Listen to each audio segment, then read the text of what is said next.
teammates.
Really?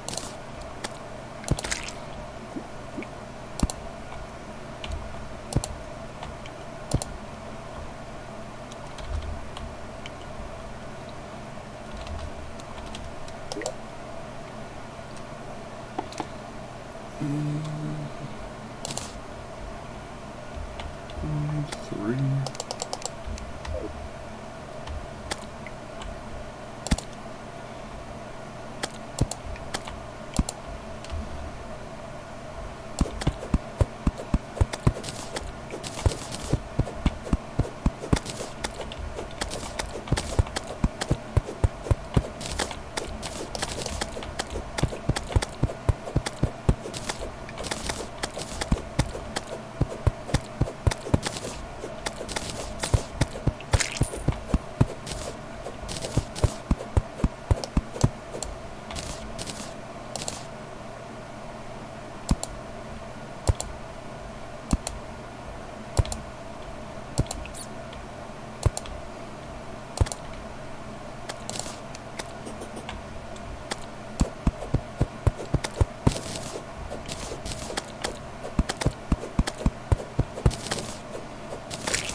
Yeah.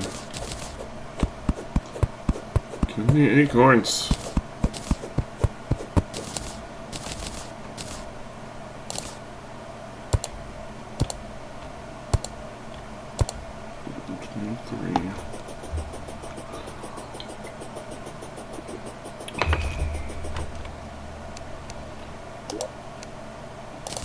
Which is exactly all I have left in here.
the ruby acorn, just to have it in there for quick stack's sake.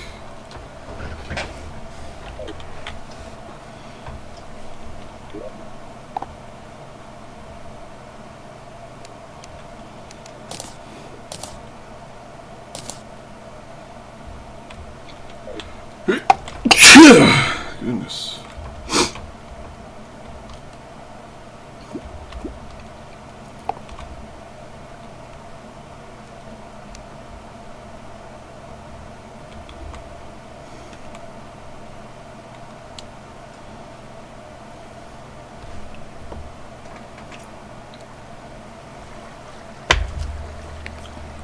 Good morrow, Booble. How art thou today?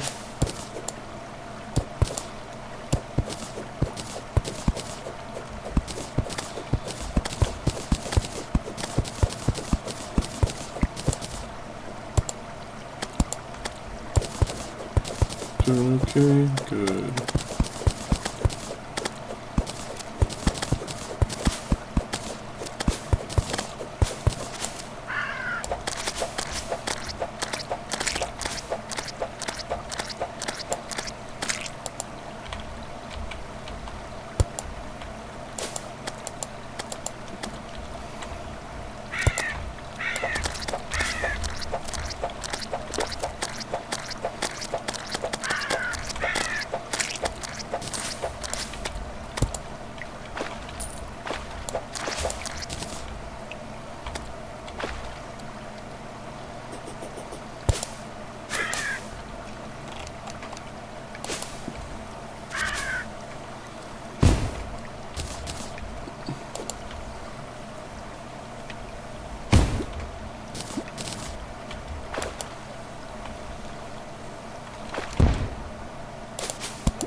Alright, materials.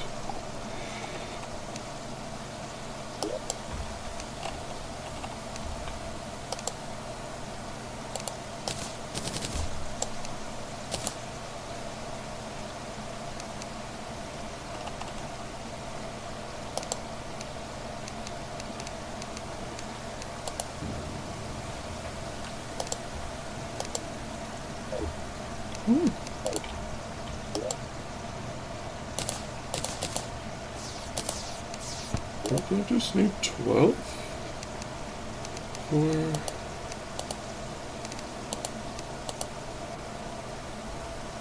magnoluminescence.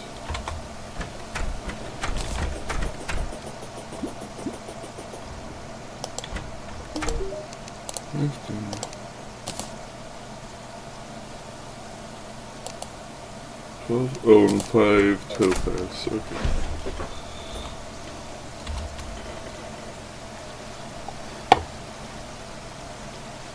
I should move gems upstairs.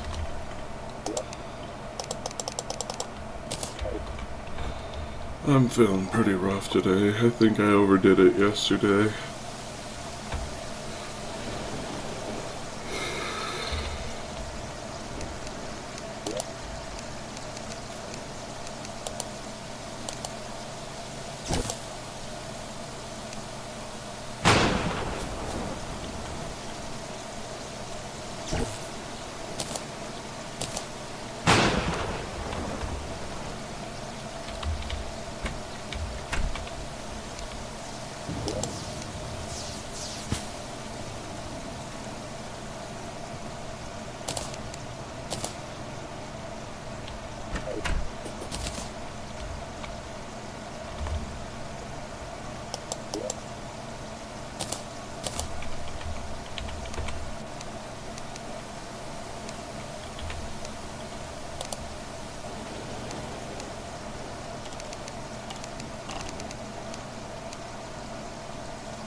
Probably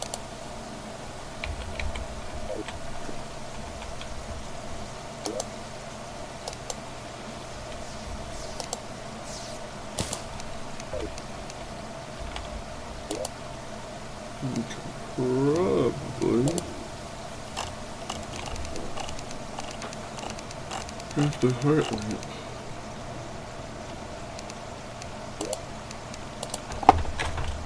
Done. Heart.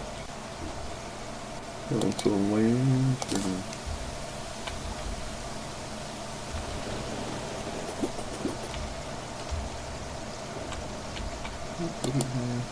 No.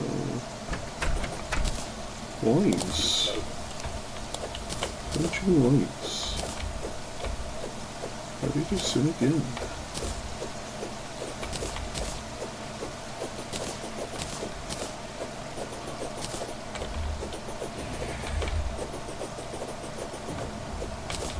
Better. Yes.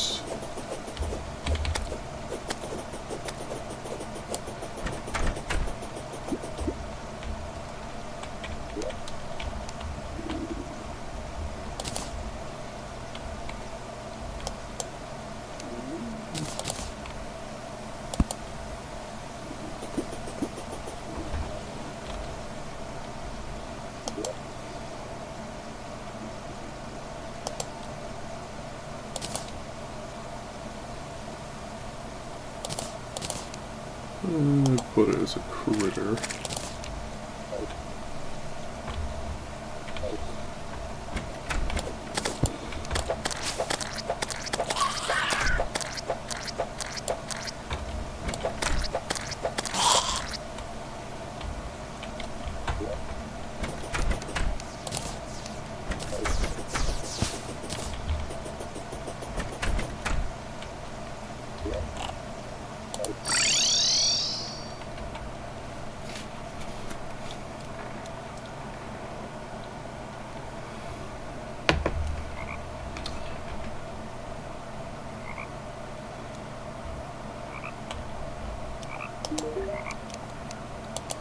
Queast.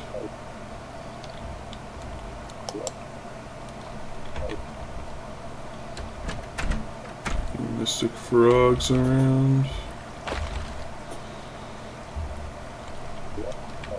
No.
Finally.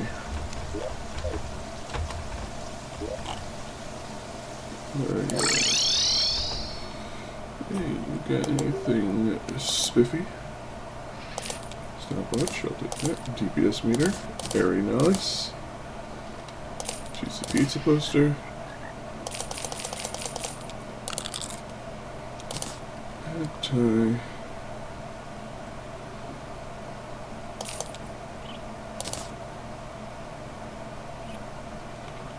And you're alive.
Not sure how long I'm going to go.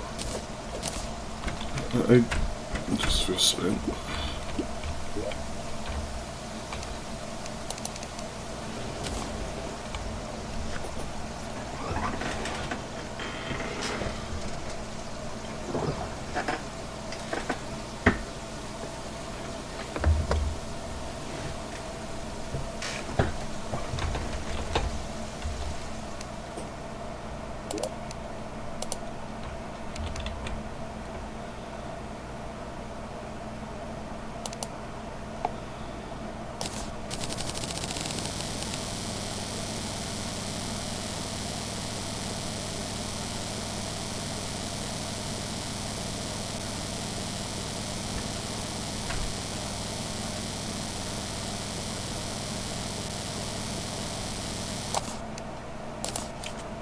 Good. Alloy Vino float.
Surprises keep coming in the wasteland.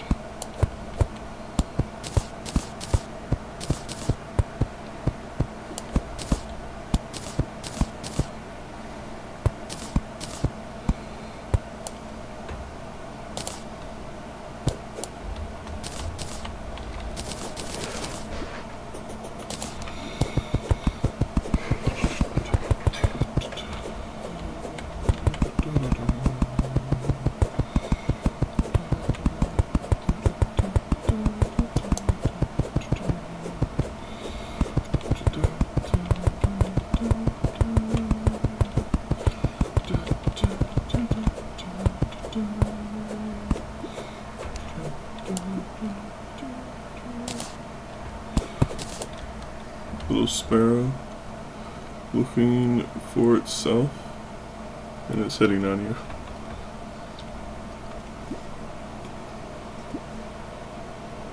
And for some reason, I'm reminded of that meme with the crab. It says, seduce or consume.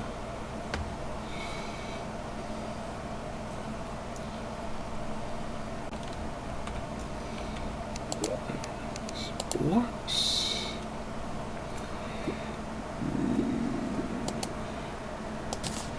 Let's see what this looks like. Fallen star block.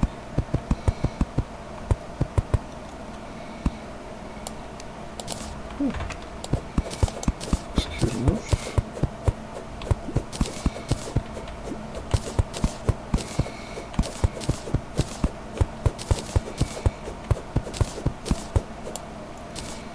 What about walls?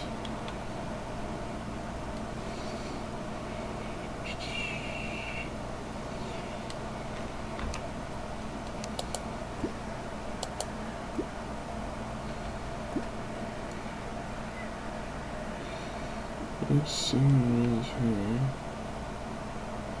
Office block? Oh, this is Fallen Star Wall.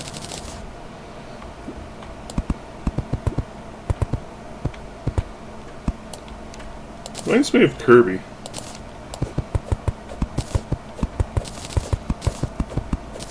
Modified itself to be like this.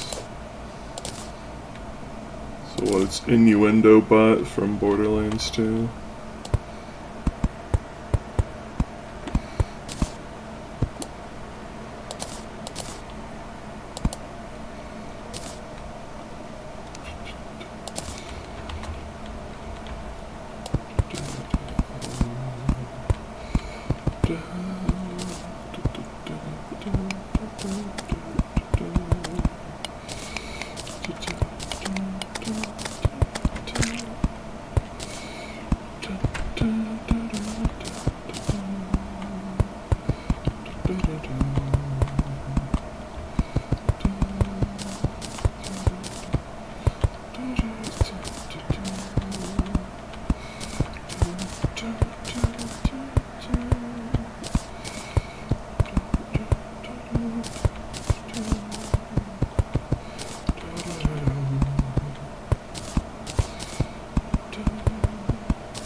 Can be silly.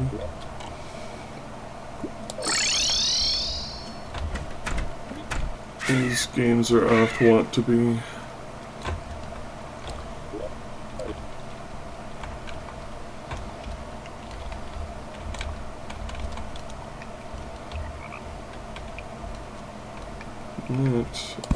It's sci-fi.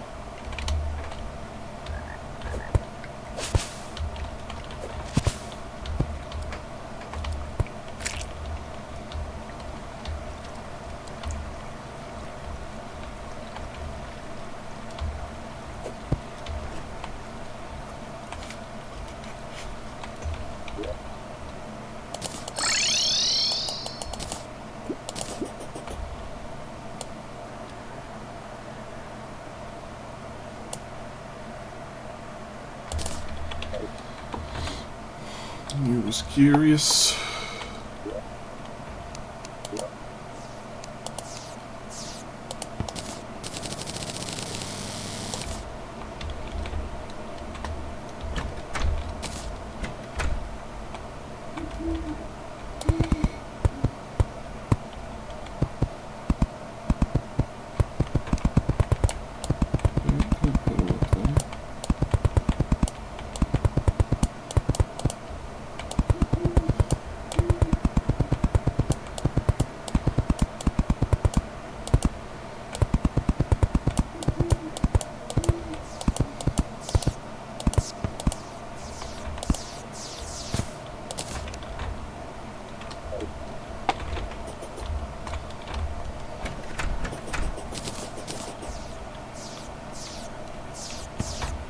You'll never be able to unsee that. The horrors. Congratulations, you mentally scarred your team.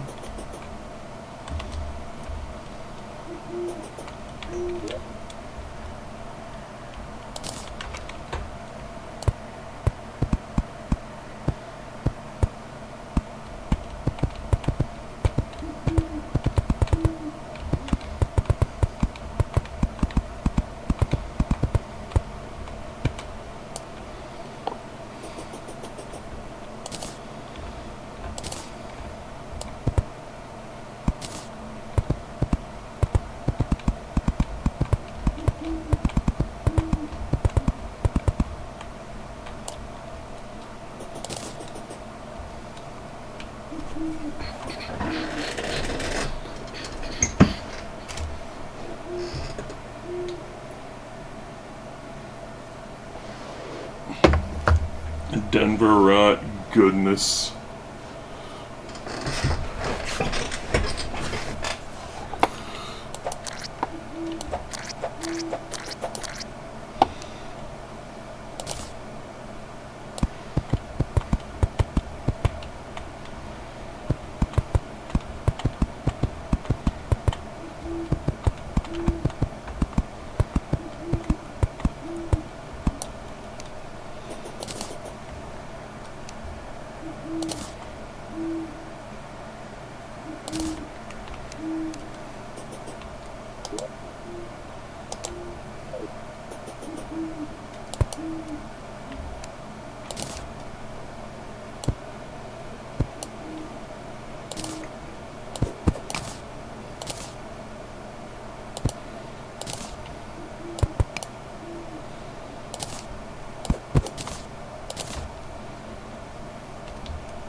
Just running around aimlessly right now.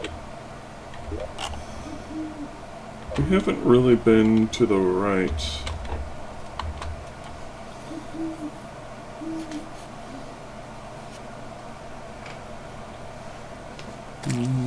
Not even sure what anything over to the right would be, since we already found jungle.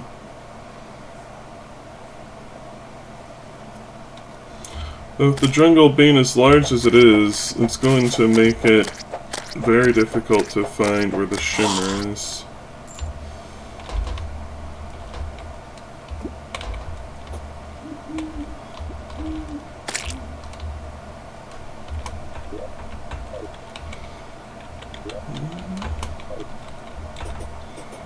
We do want to find an underground desert biome, so maybe that's over to the right.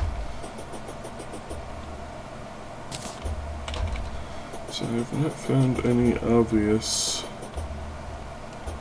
signs on the left. And this is where Rosari found the pyramid.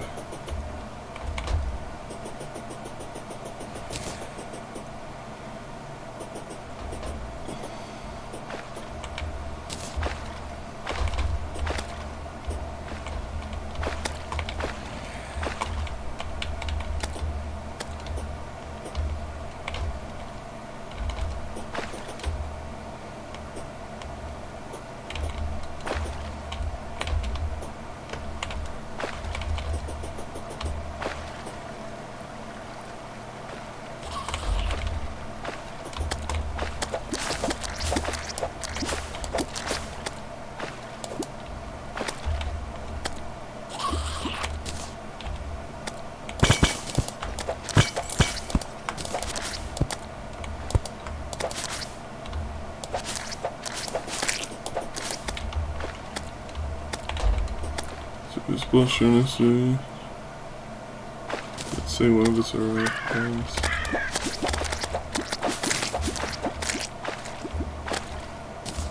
I'm sure many would.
The dye trader. About damn time.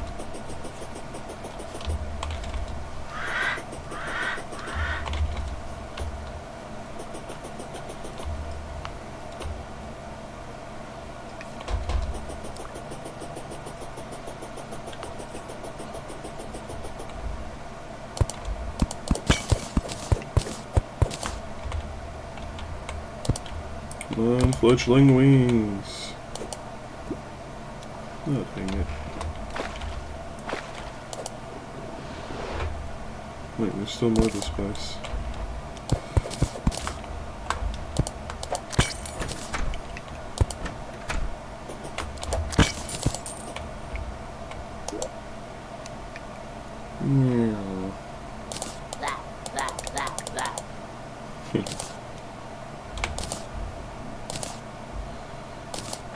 Suppose I'll take these with me, but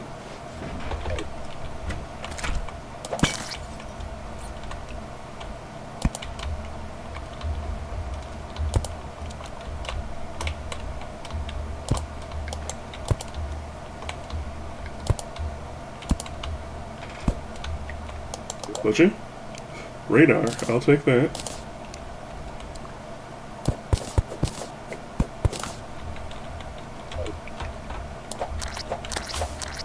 And we found Crimson.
crystal.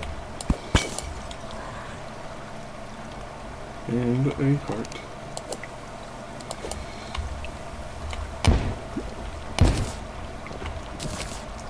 Give me your goodies. Undertaker and musket ball.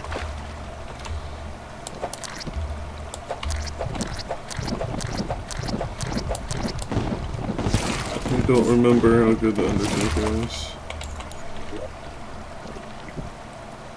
1, 2. Okay.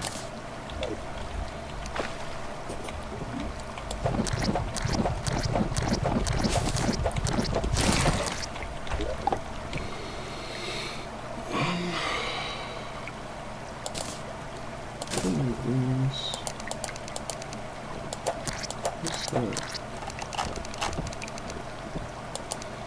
Oh, fallen star one? I should love that.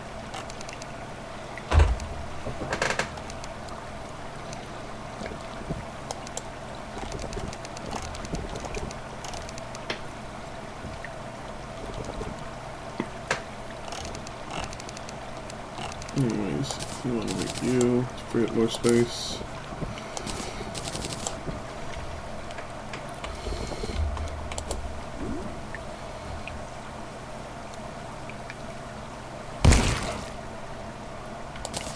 Alright, what we wanted, the panic necklace.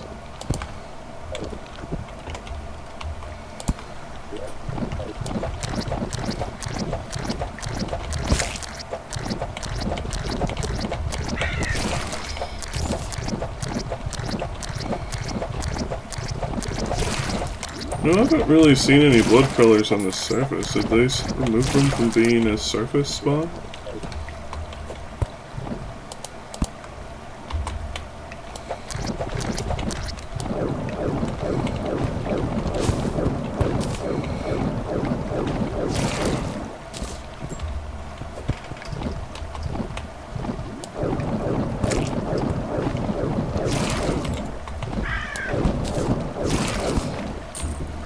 Going to be a bit of a tough climb.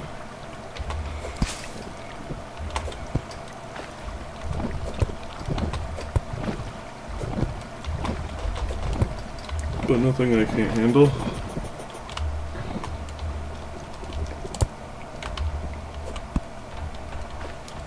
How many of these torches I have left? 9, 7, 6, 5... 4, 3, 2, 1, 0.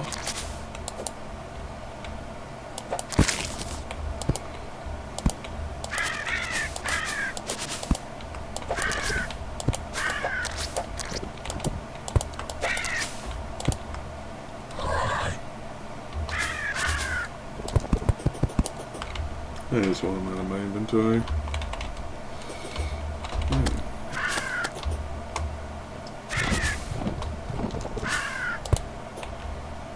What you got? Radar. Stuff out in there too.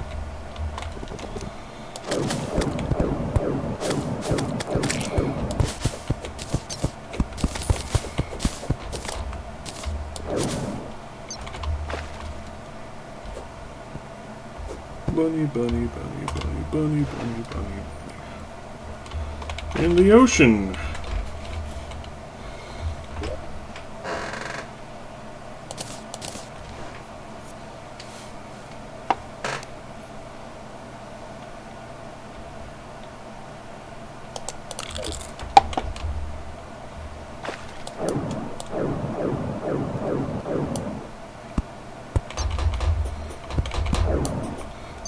I do need, it's not coral.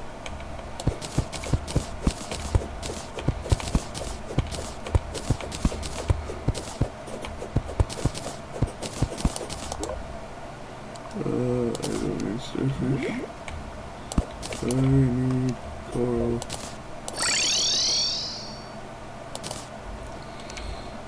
Whoa. Okay.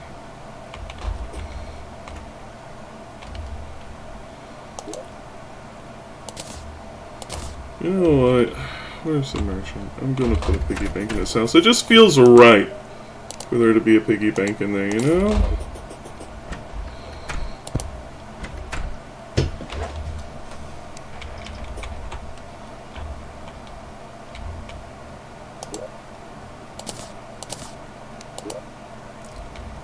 Let's see, do I need a demon altar, or can I just do it?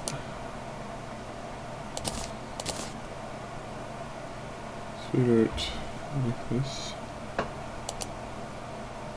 Oh, I need Ecto Mist? Man.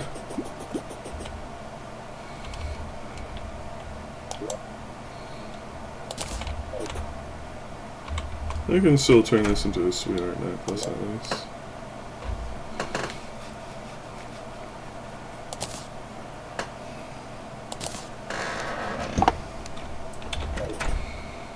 And let's see.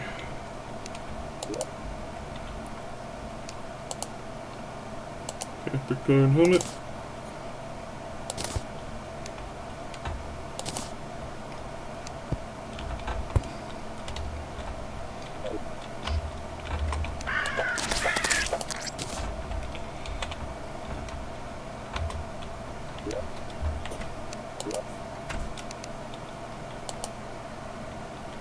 Man.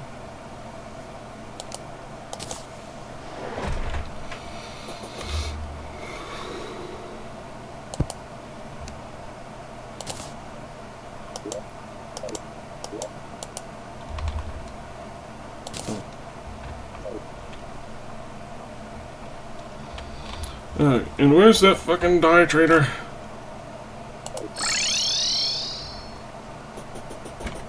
Coming for you, bucko. Did he leave? Oh, he's still around. But where? There you are.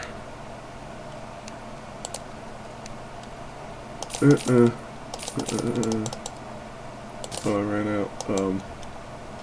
That's not good.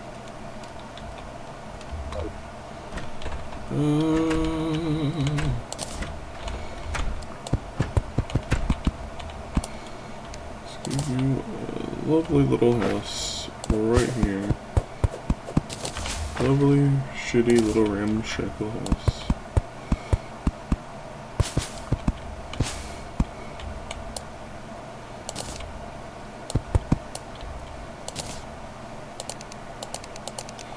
So I don't want him to go away yet.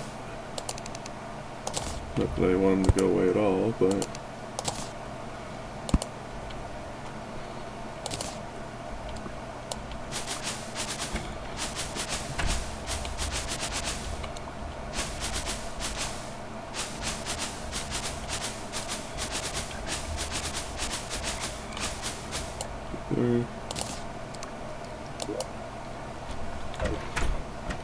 There's a place.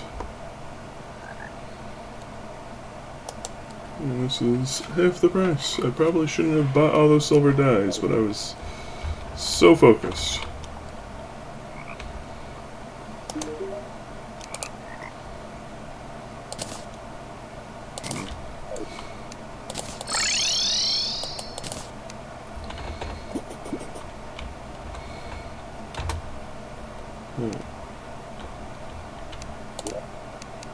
Vanity. Alright, what am I missing?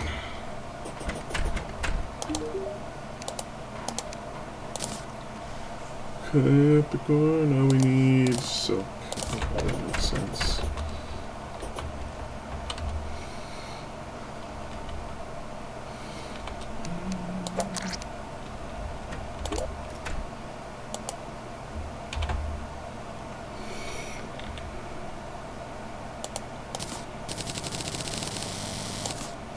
That'll be enough.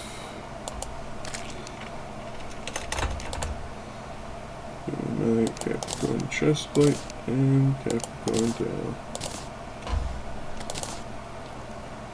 Ping. Pong. Ooh.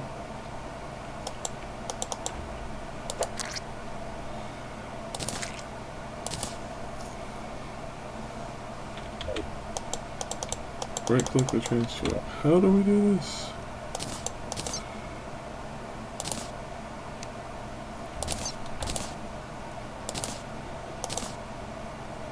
When whose? Use your feet.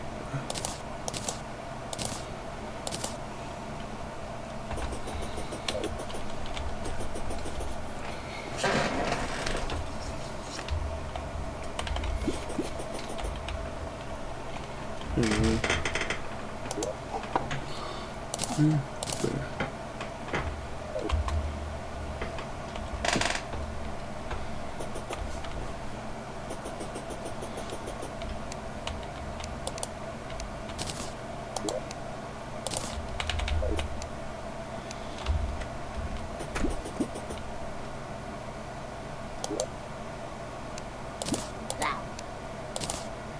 We also got a zombie one last night. And if it isn't obvious, I've been using a crow one that I also found last night.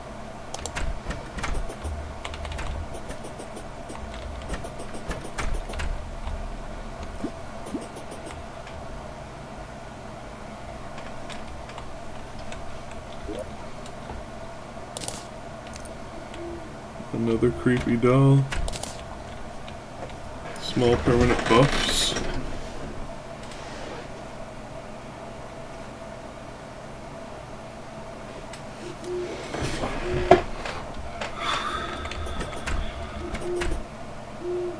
See how this looks. Not quite the color I want.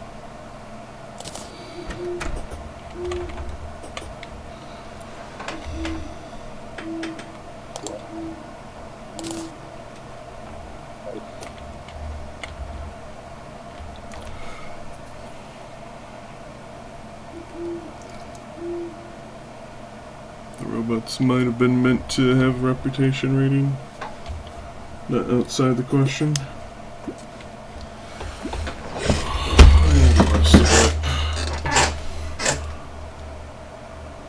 Might as well check on my Tamagotchi as well.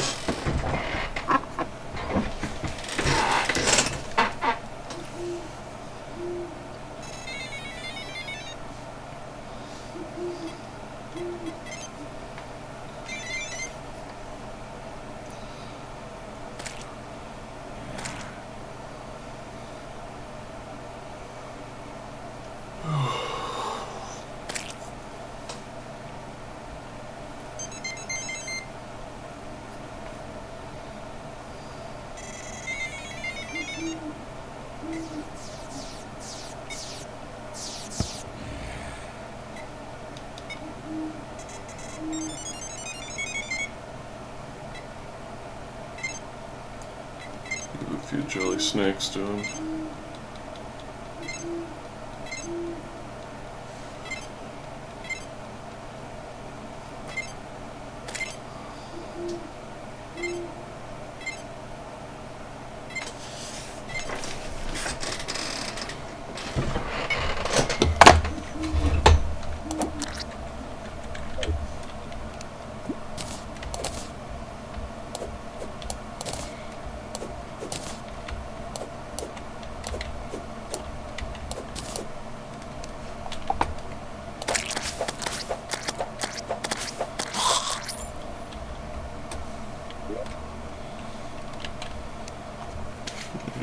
The goblin hordes should start to spawn now that we've broken hearts.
Anyway.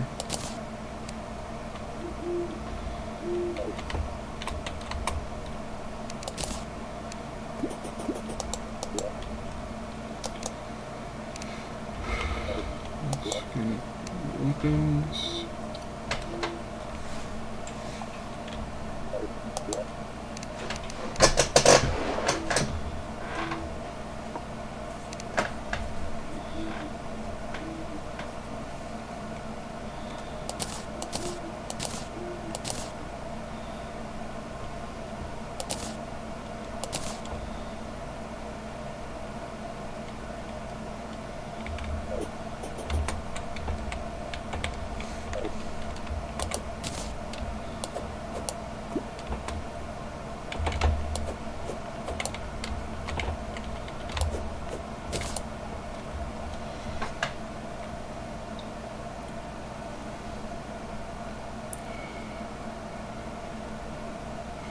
That duo, but won't talk me. Interesting. Cut content.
They probably ran out of time or something if I had to estimate.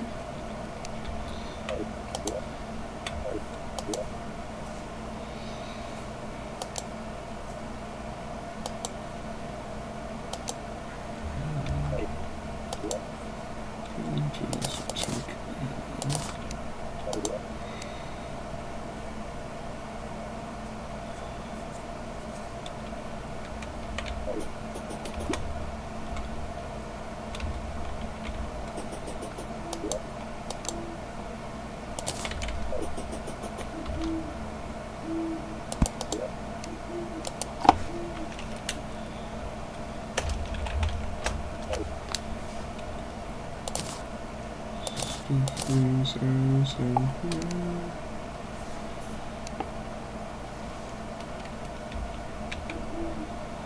Stuff. There's some stars and stuff in there.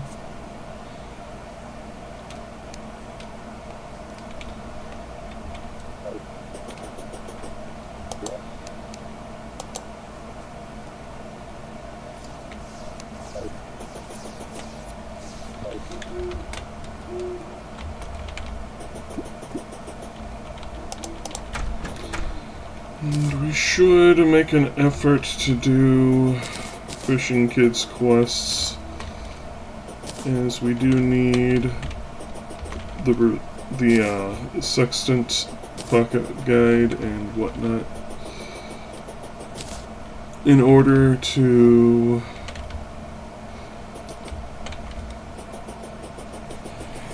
make the cell phone and eventually the shell phone.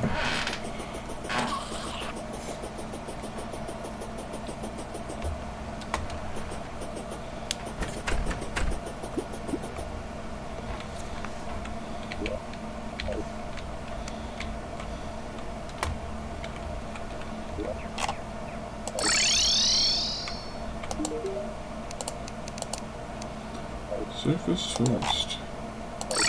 I do like an easy win.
Major.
Anything else in critters?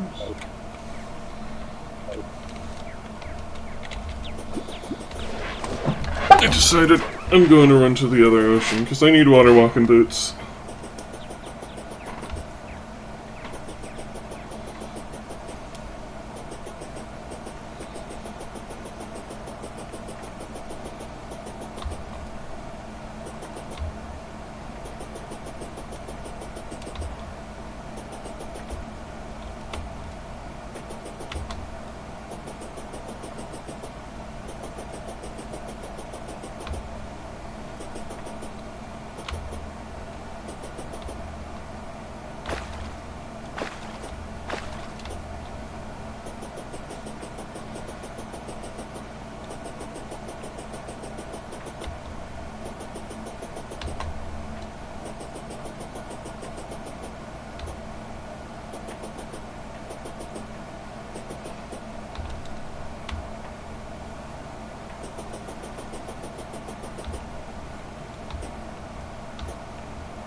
Blue kite.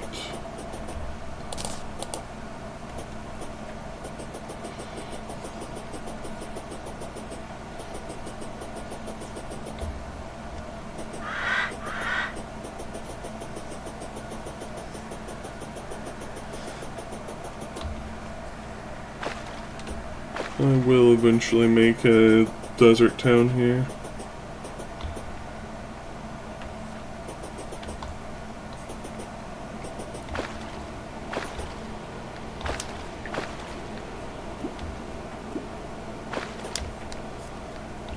We'll probably make a beach town on the other side.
Oh, you get a buff from flying a kite now?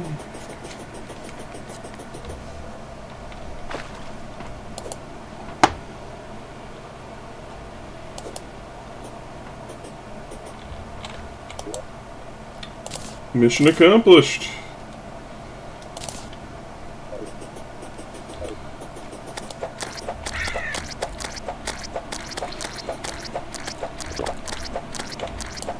I don't think I'm going to be able to do this in time.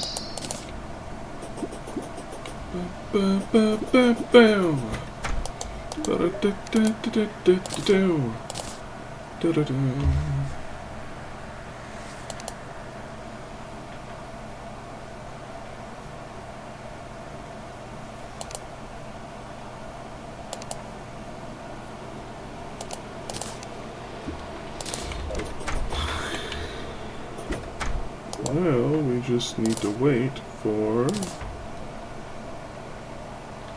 an invasion.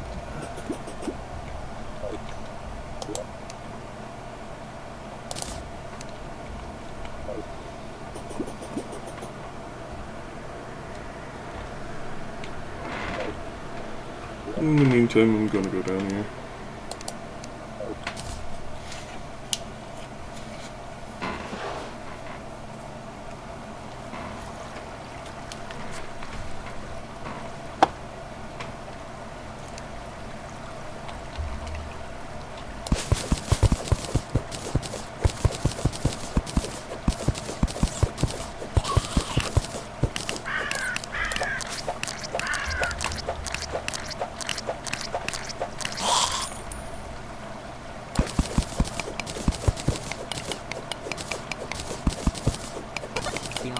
No! Howdy, Sam. How you doing?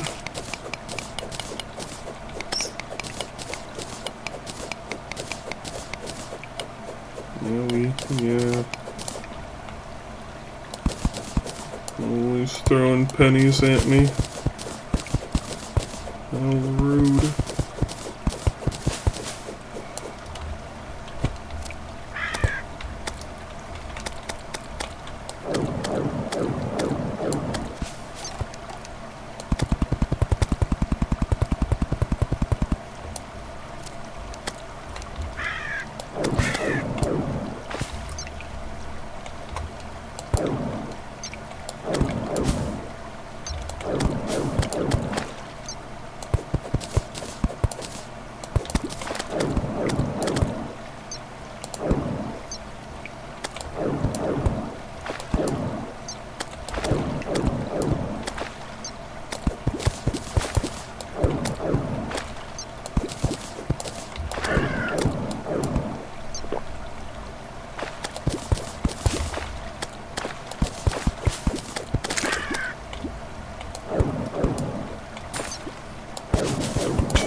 And yet another mine track to go through.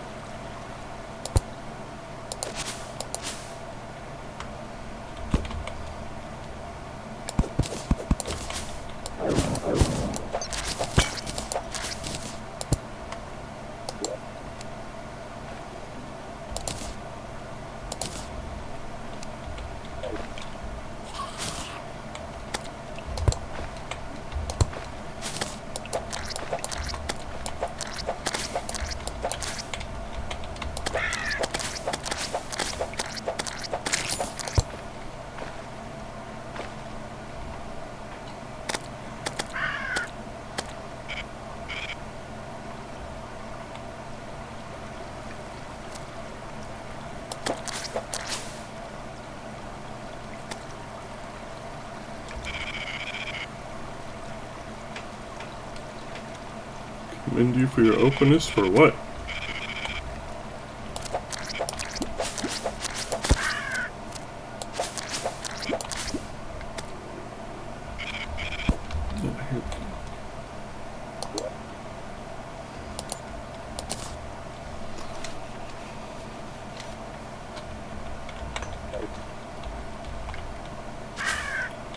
When I am in a looting mood, I'll come back for this.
Seven again. You could say 7 up.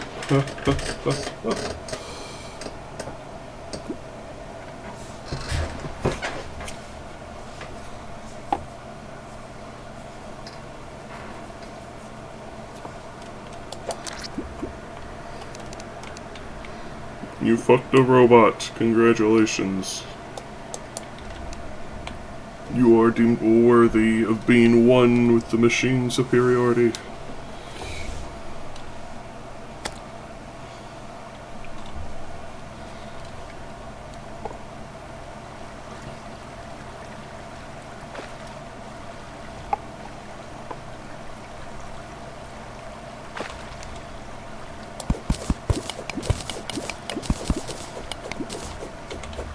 Congratulations, Robot Lover 69.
Let's look at Highguard's player count today.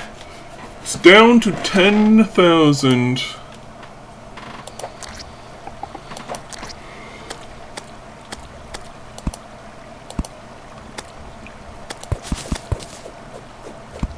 AI Reagan.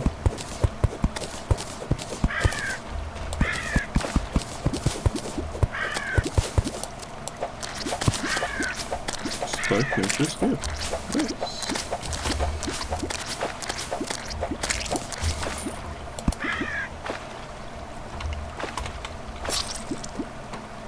Oh. Oh.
Overwatch is at 20k. Yeah, people don't really play Overwatch too much these days. It's really fallen off.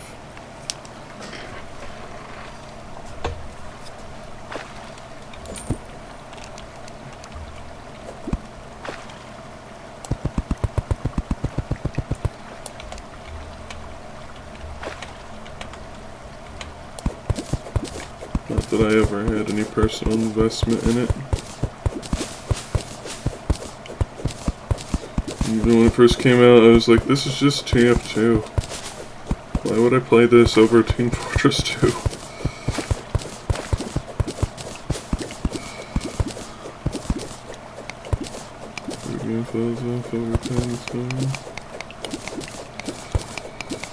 Kind of. The reason why Overwatch has fallen off is because it got greedy.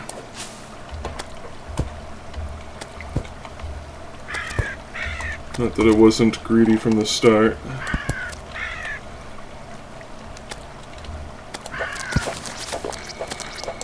Oh, jungle monsters are the most pain in the ass, I swear.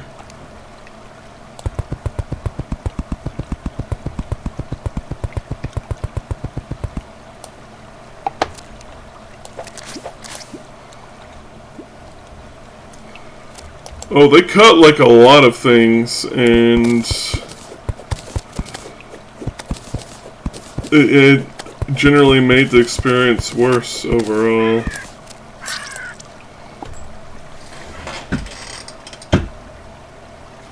Party pal robot, if you do this with them. Everybody loves robots.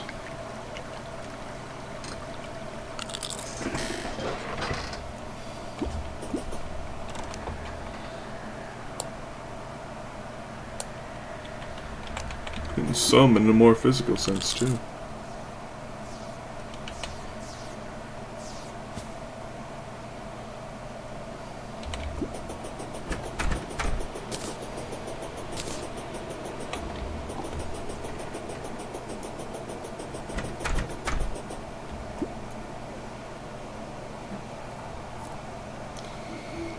Power roll is 39k.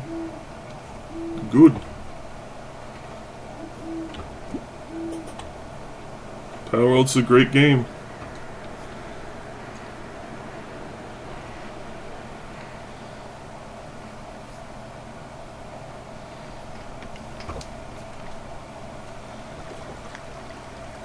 It fell off, not even remotely.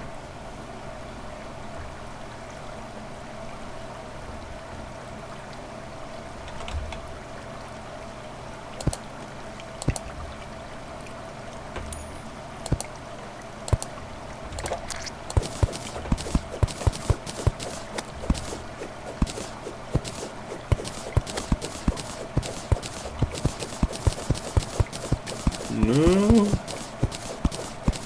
that's still a very solid base for them.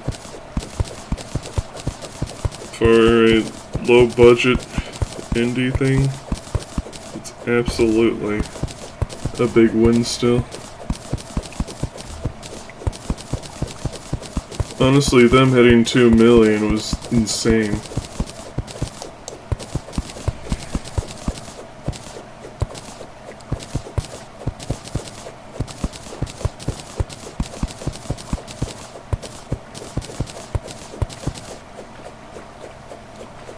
Cope online. Sam, there's a big difference between losing 99% of your player base overnight versus a tapering off over the course of years.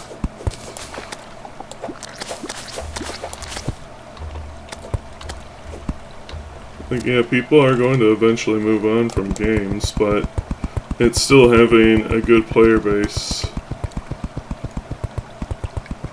Just speaks to how good it is. It's like Fallout New Vegas and Skyrim versus Starfield.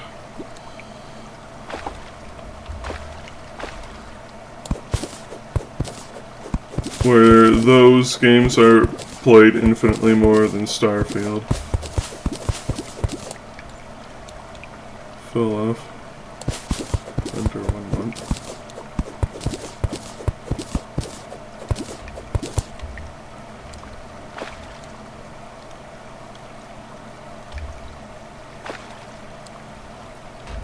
If that's what you think fell off is.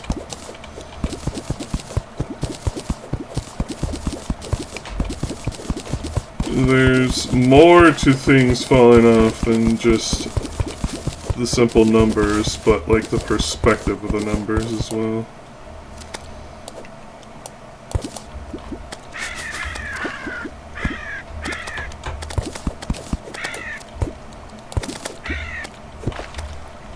In Highguard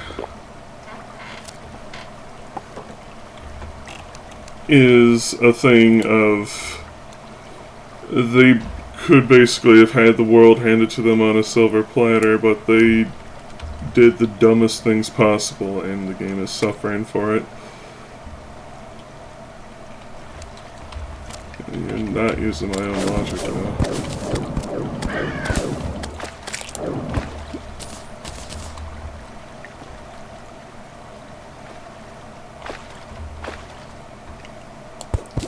Highguard's only been out for a couple days.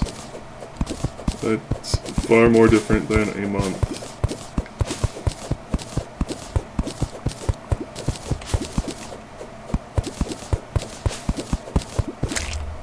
Especially when Highguard is big budget, boasting of big things, advertised to the most people it possibly could have ever been advertised to.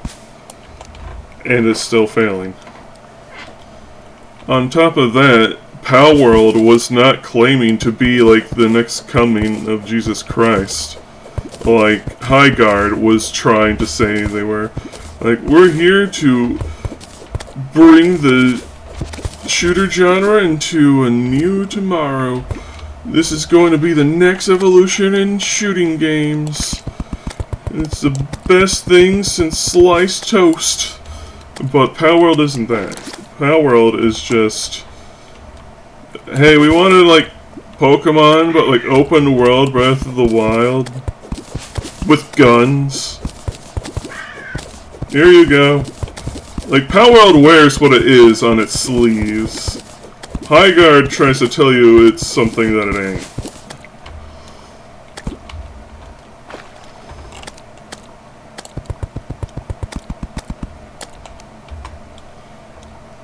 Plus, Palworld is made by, like, 12 guys. Including a middle schooler.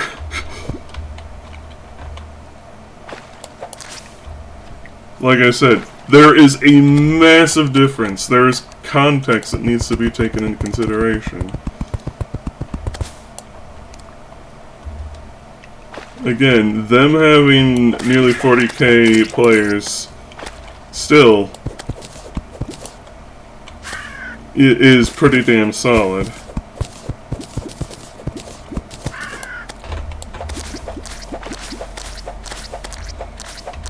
Plus, they are continually getting more and more, like, crossovers and stuff. Like, they recently put a crossover with... I'm trying to remember the name of it. It's that one shooting game, Ultra Kill. They put Ultra Kill armor into the game and stuff like that.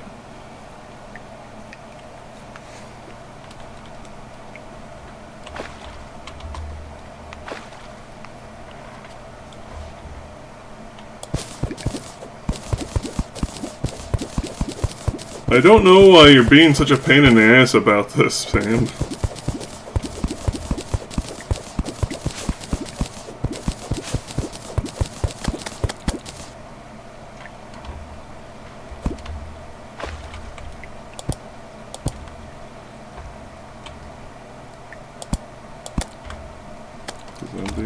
I'm absolutely not.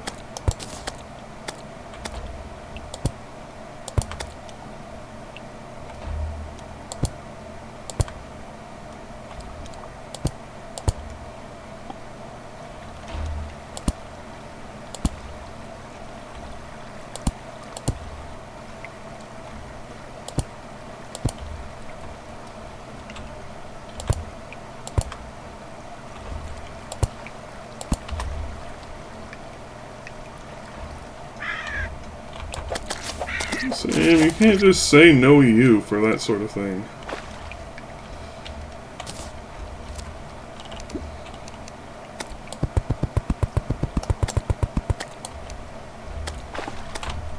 There are innumerable videos that can explain things. Let me try to pick one up for you.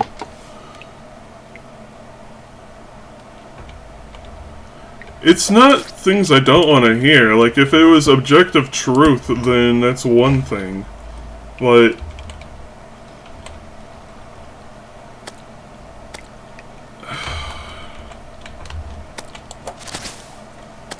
let me pull those things up.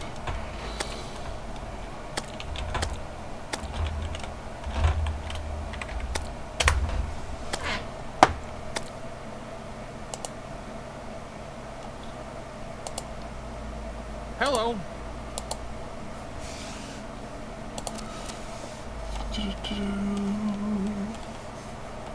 The slime's falling from the sky.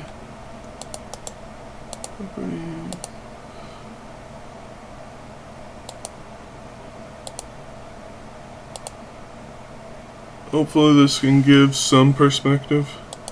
I'm the real-life fake wizard. A few days ago, I made a video called In Defense of Highguard, where I said I was rooting for this game. I had hopes that their marketing tactic of using silence and not engaging in conventional marketing campaigns could be used to make marketing agencies and consultancy firms look bad. A lot of money is poured into marketing campaigns designed to lie to gamers. If there was a chance this game could break that cycle, from a marketing background myself, it would be interesting to see. I also said in my video, and I quote, "If this game is garbage, so be it, and I will happily make a follow-up video eviscerating them for their pompous arrogance." Yeah, well, welcome to that video. Today's indie game shoutout is Blue Fire. Explore the fallen world of Penumbra in this precision 3D Metroidvania platformer. Slash fierce enemies, conquer deadly traps, uncover ancient temples, and master fast, fluid movement across challenging platforming gauntlets in your quest to restore a fallen kingdom. To learn more about this and hundreds of other indie games, visit our free Indie Game Discovery Network, fakeportal.com, or scan the QR code on your screen. Now back to the video. Yeah, I played Highguard. I gave it a fair shot. I tried to find the fun, and I got 17 minutes. This game is boring. It's not the rough around the edges type of boring. It's not the needs time to find its audience. It's just generic and boring. My biggest problem is the maps are friggin' massive. And before I forget to state it, comparing Palworld to Highguard is like comparing apples to oranges. Highguard is a live service game. It needs a constant player base, and it's a multiplayer game. Like, multiplayer only, no single player at all. It needs players. It's like VHS, where I love VHS to death, but it lacking players killed the game. Because eventually, you just stop being able to find matches. And if you can't get matches, then you can't play the game, and the game basically had to be shuttered because there just weren't players playing. Whereas Palworld, compared to Highguard, is not really the case. It's like saying, oh, there's only like a few hundred people playing Ocarina of Time on Twitch right now. Clearly, it's fallen off. No, Palworld is a game that you can pick up and put down as you want.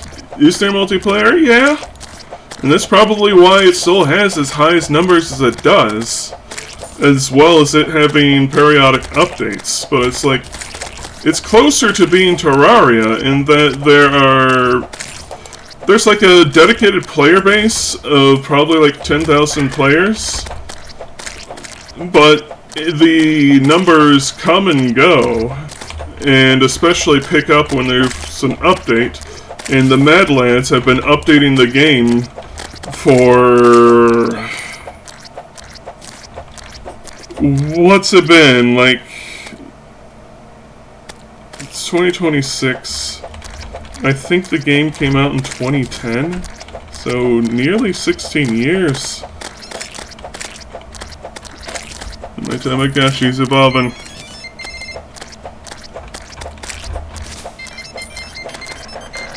It is now a turtle.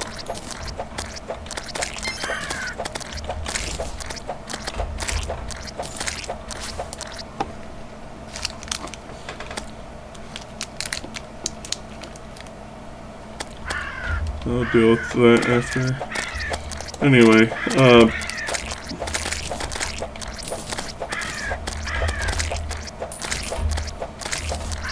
Power World still having, and many players it does, is still good, especially for a low-budget indie title.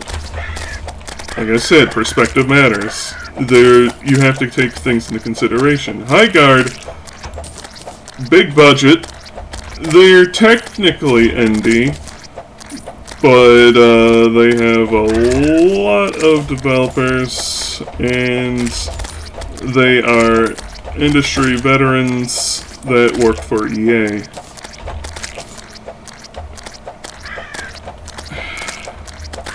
So that's far different from a fucking high school student modeling guns for Power World.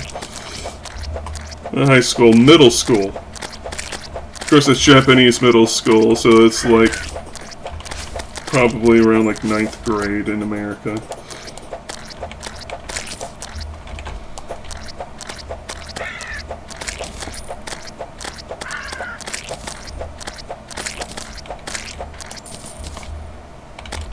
And yeah, so thinking about it, said it was like what? 40,000 people still playing Power World? You realize that's like 10 times as much as High Guard, right?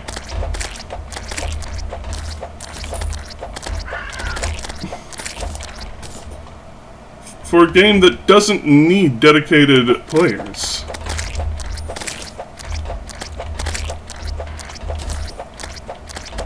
For a game that was built on the production of a cheese sandwich by some goobers who's like, I like these things in this game, let's just make a game that's like an amalgamation of it, and it worked out.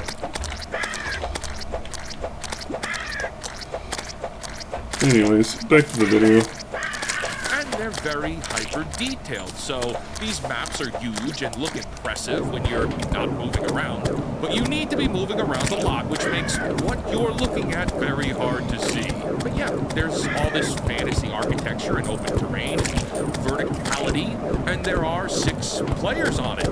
Total, this is a 3v3 game. Do you understand what that means? It means you spend most of your time alone, riding around on your mount, mining rocks, opening chests, waiting for something to happen. The looting phase, which is supposed to build tension, just doesn't, because you rarely see anyone.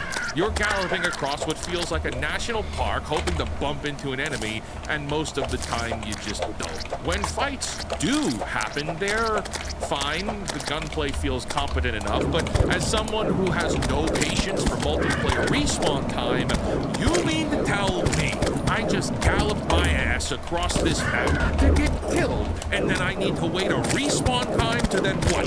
Gallop across the map again to get killed again? No thank you. You can keep it. I uninstalled immediately after playing 1 session of this. And that's not to say multiplayer isn't my thing at all. I've sunk a ridiculous amount of time into Marvel Rivals. So yeah, the maps need to be smaller, or the player count needs to be higher. 5v5 minimum, maybe, probably a 6v6, but truthfully, I can't even care to give recommendations to save this pile of crap. I hated the experience so much that I'm never coming back. And we'll get into it in a little bit, but I'm also not happy with how they marketed the game in the end. They got me bad. And on top of that, this game is bleeding players right now. Let's look at the Steam reviews. Over 21,000 of them now, mostly negative, 33% positive at the time of recording this. That's a rejection from gamers. And before anyone says review bombing, yeah, review bombing doesn't mean anything. I did a video on that some time ago, and everything I said still stands up today. People love to pile on, sure. But when you dig into the actual reviews people are leaving, the complaints are consistent and specific. The maps are too big, matches feel empty, technical problems, lack of content variety. These aren't really trolls. These are people describing the same experience I just described to you now. But the data on these reviews is pretty interesting. Players with less than an hour of playtime seems overwhelmingly negative. Players with 5 or more hours, 78% positive. And some people point to that as evidence that the game is actually good if you just give it time. I don't buy it. You know what the data actually shows? It shows that the only people who stuck around long enough to leave positive reviews are the ones who are already predisposed to like it. Everyone else knows. The game isn't earning goodwill through quality. It's more like there's a survivorship bias here. The people who hated it left. The people who were gonna like it stayed anyway. Of course, the remaining reviews are more positive in that case. And of course, the player numbers tell the real story. Launch day peak, 97,000 concurrent players on Steam. That's actually pretty solid for a new IP with little marketing. This is what I described in my original video. People talking about the game increased curiosity, plus the fact that it was free, plus the fact there was a brigade of shills that dropped all of their, oh my gosh, you guys, I got flown across the world to this marketing gig, and I love the game so much, it's gonna change the world. People were made to be curious, so they showed up. Or at least 97,000 of them did. But within hours, the game is now under 18,000 players. That's an 80% drop in hours, not days. This is a game hemorrhaging players because they tried it and didn't like it. Free to play means there's no barrier to entry, but there's also no barrier to exit. People downloaded it, played a match or two, said nah, and uninstalled it. The friction cuts both ways here. Critics have been kinder. Metacritic has some scores in the 70s and 80s. Phrases like innovative gameplay loop, esports potential, and snappy gunplay. And look, critics can say what they want, but in this case, it doesn't matter. Potential doesn't matter if the execution fails. And the execution here has failed. The maps are too big. The matches are too empty. Reports and reviews claimed the game shipped with technical problems that shouldn't have made it past QA. All of the potential in the world doesn't help if the actual experience of playing the game is boring. You know, that's the worst offense you can make as a company that sells entertainment.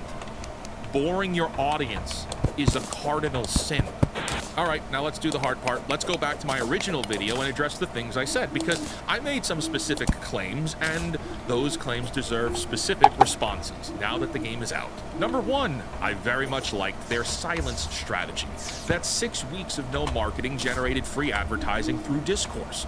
That every article and video and Reddit thread kept the game in people's minds without Wildlight Entertainment spending a dime.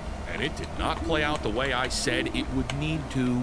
For this gambit to work, again, this game would have needed to have been a 10 out of 10 masterpiece. This was going to need to be a technical marvel and just blow people away. What actually happened was that 6 weeks of silence let the negativity fester unchecked.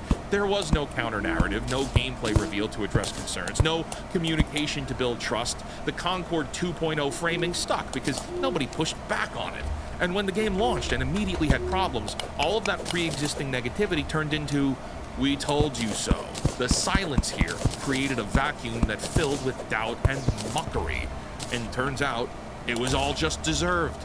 Number two, I said the Respawn pedigree meant the game would be polished, that these weren't nobodies making the game. They were veterans who worked on Titanfall and Apex Legends, which those are games a lot of people love.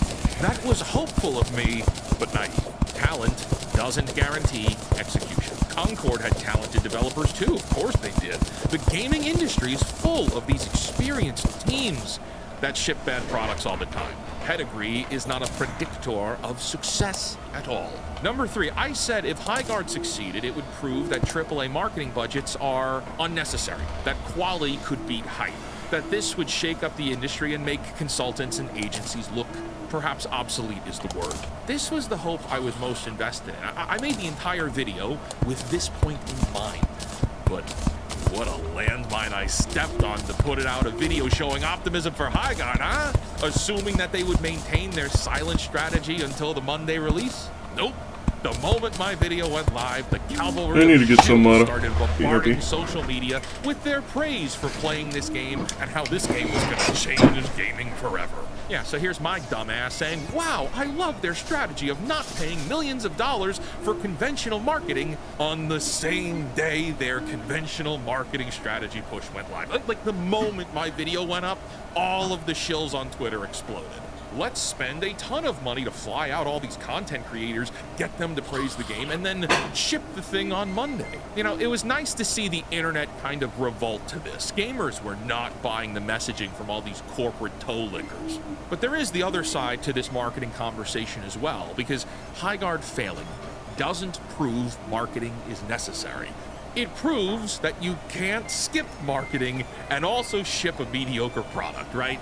Marketing exists for a lot of reasons, and one of them is managing expectations or creating expectations, building trust, showing people what they're getting. Highguard had none of that. They showed one polarizing trailer at the Game Awards and then went dark.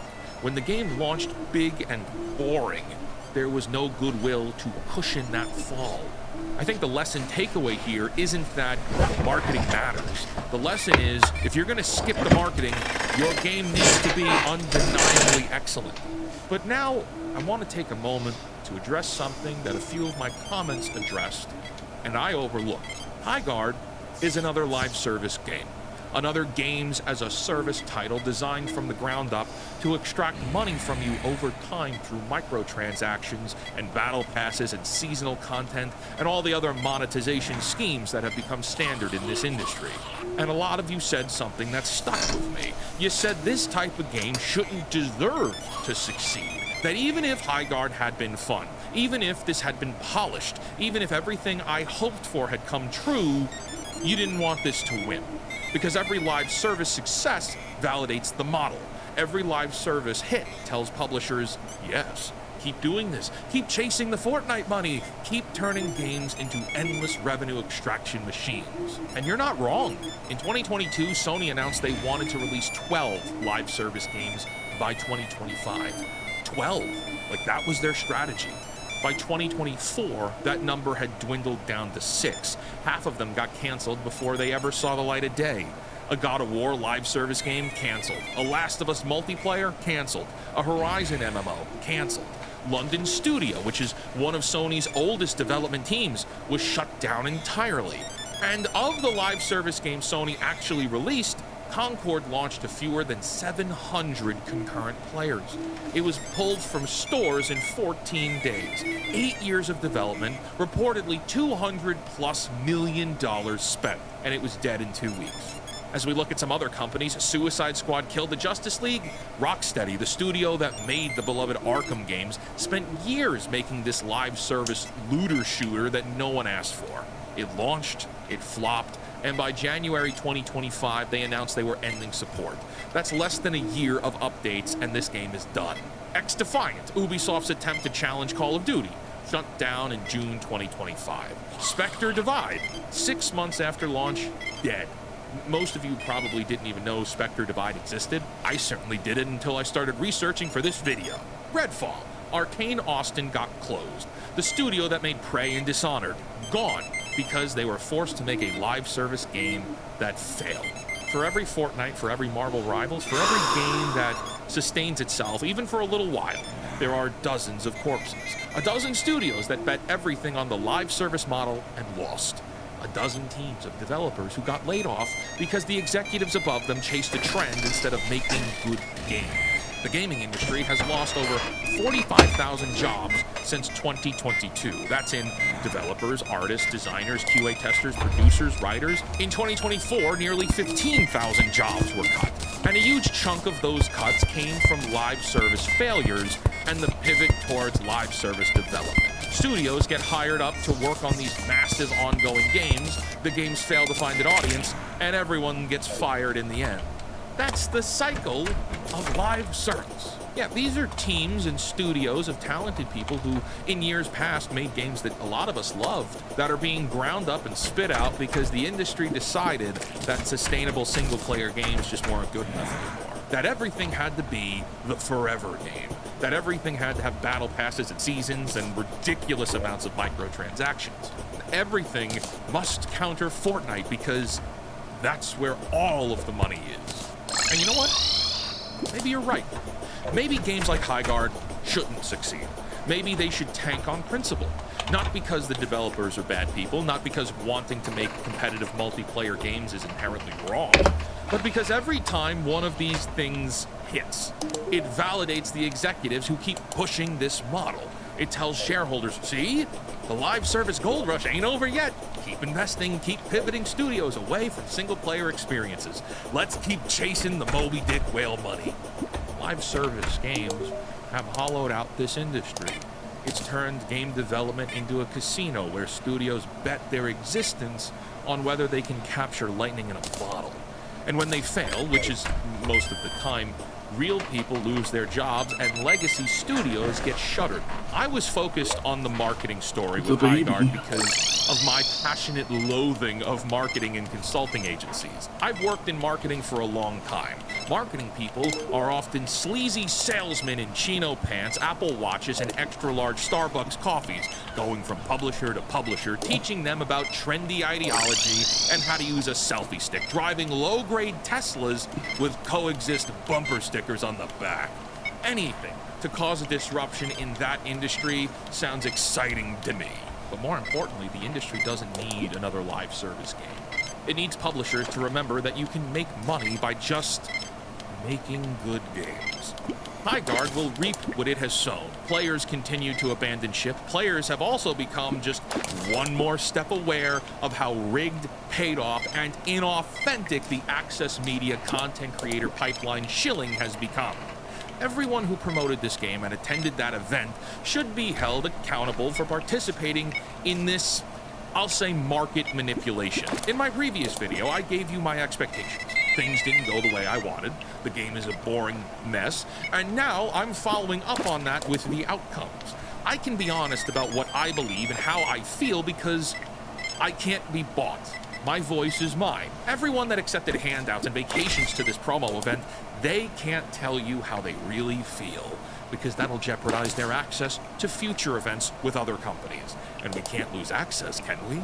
No, we need that to be validated in the creator community. My friends, there are 5 types of people ruining entertainment. Corporate executives, marketing professionals, writers who can't write, journalists who white knight for their corporate masters, and influencers who shill for all of them. Well, in this modern world, we've all been burned a little one too many times. That authenticity has become a currency, and too many people out there on the internet are piss broke. Until next time, create, innovate, inspire others to do so as well, and for the love of God, cancel Disney Plus. Yeah, Highguard's not fun. Do not install.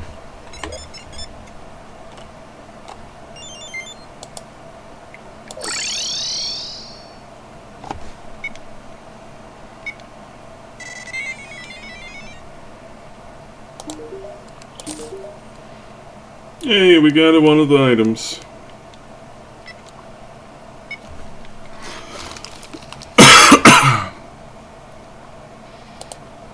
Anyway.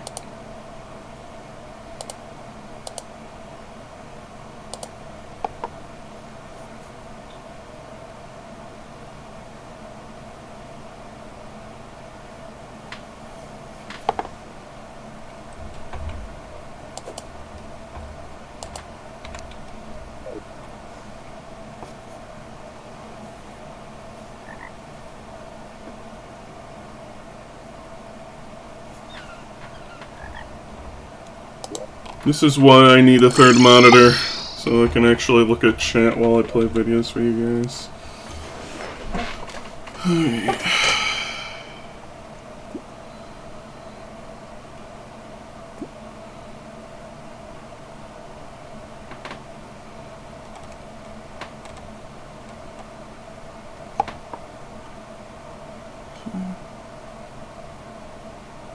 Never heard of Highguard until you on your videos.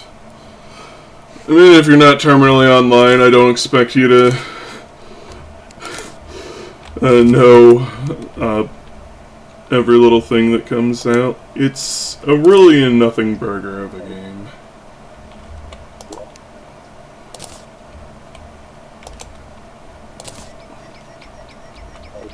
Put you in here. still sell this. Let's get like a billion of these. Jump. Kill.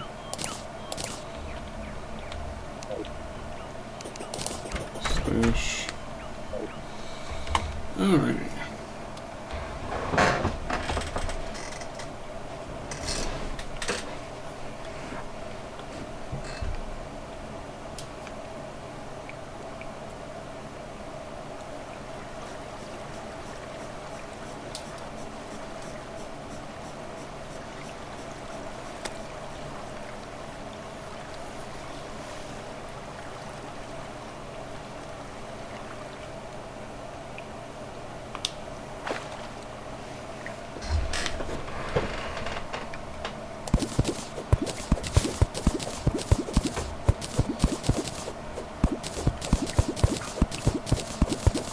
How long will I go for today?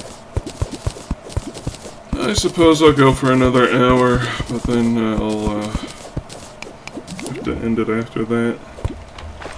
As I am beat from doing that long stream yesterday. May not seem like streaming is that hard, but for an old fart like myself, it does take its toll on me.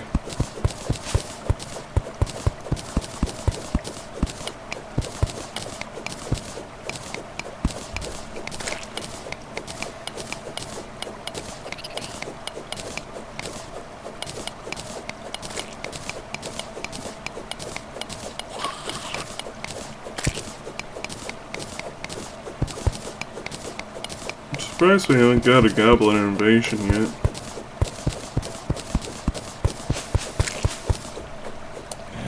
Bloodroot. Y'all ever have blood oranges? They tasty. Alright, we've hit lava layers. Did I just mine these? Yes, good.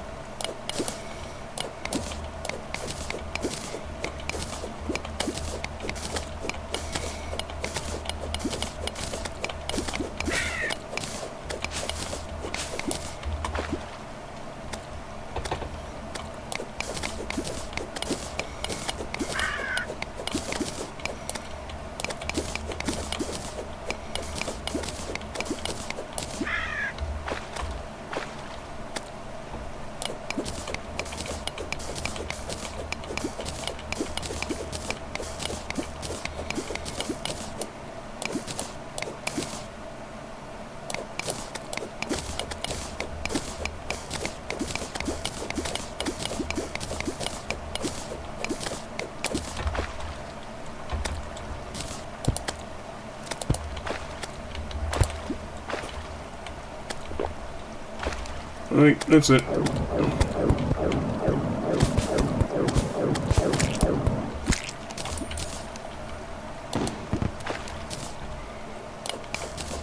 I like how the little beehives gives you a little bit of hive blocks now.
The Tama needs me to deal with it again.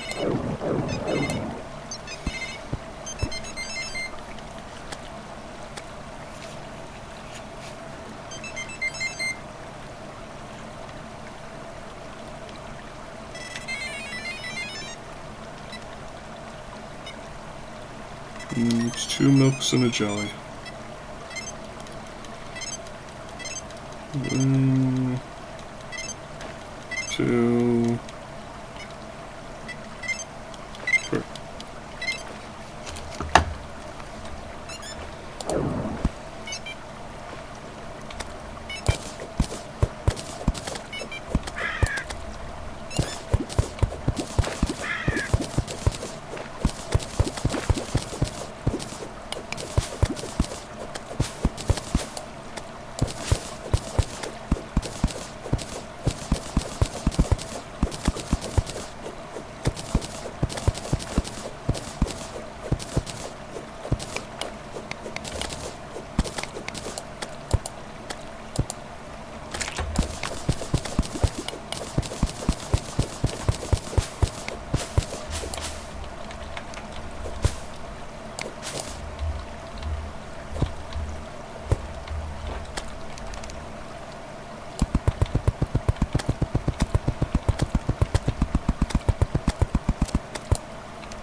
Loop, loop, loop.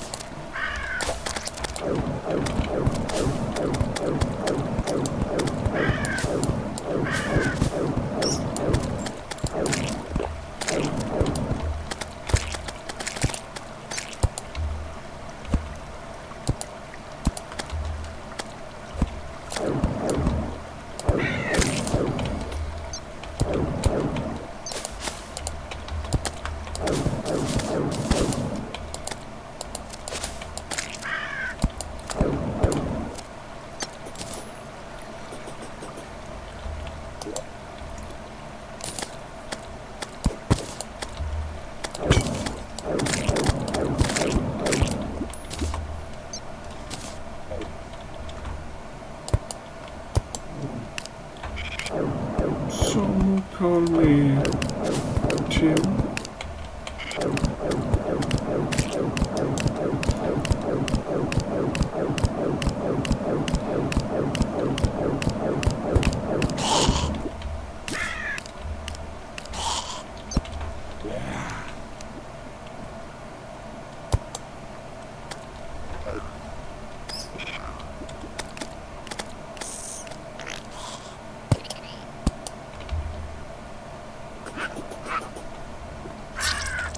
Oh.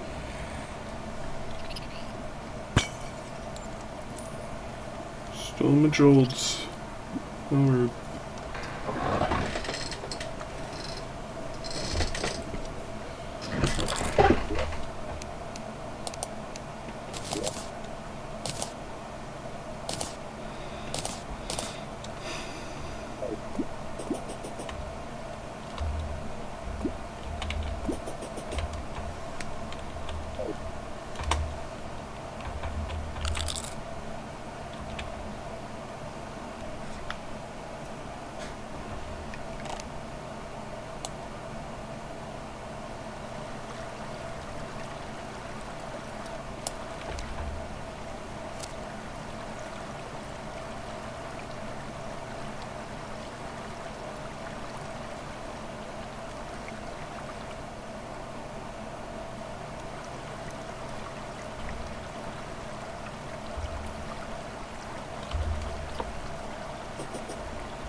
Joel's back. Foo.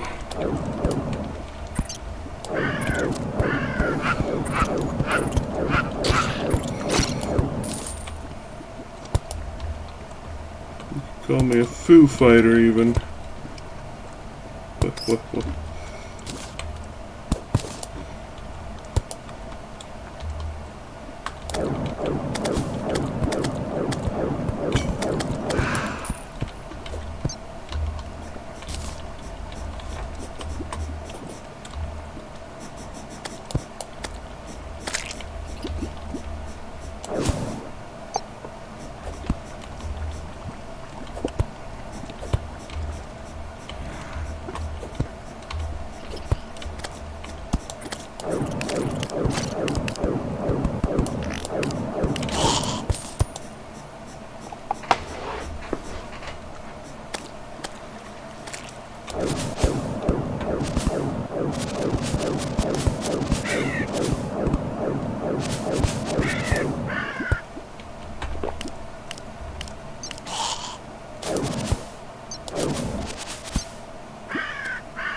Dump over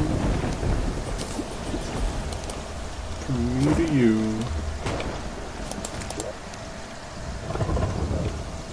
Nice. I'll take my city skin.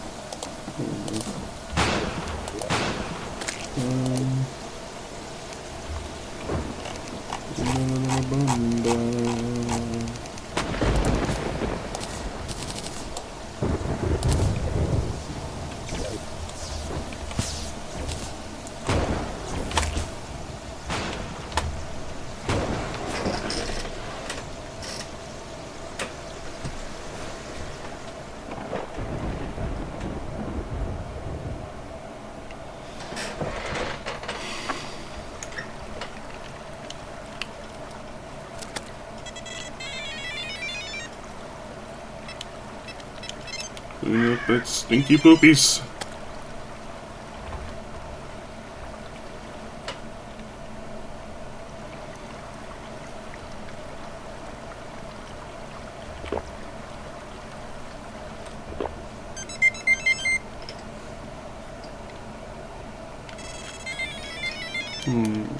What do you need now? 3 nooks and a jelly. 1, 2, 3.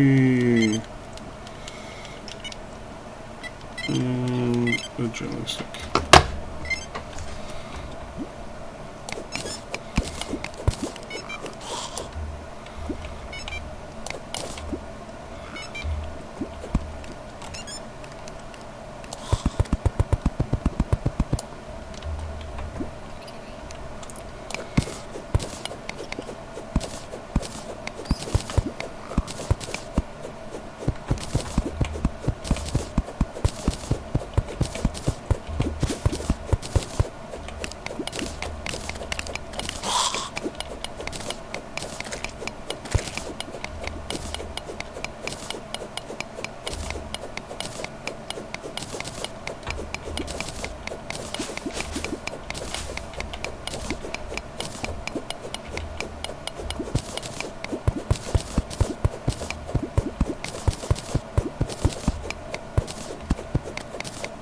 Looks like iron and explosive.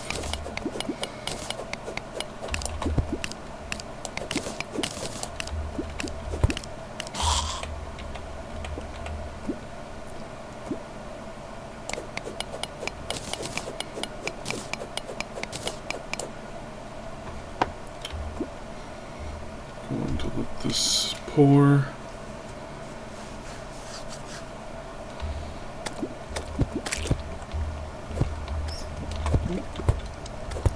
We missed a nugget.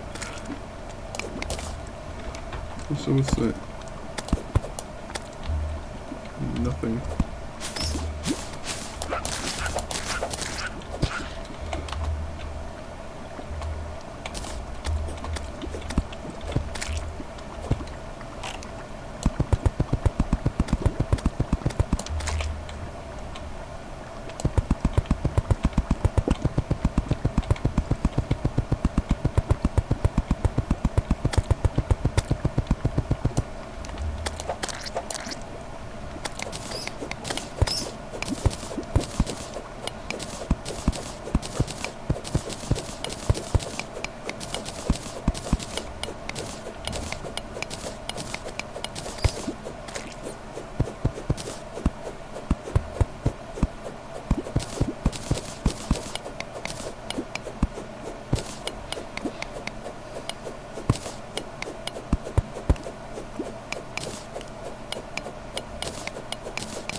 Ooh, a mushroom biome.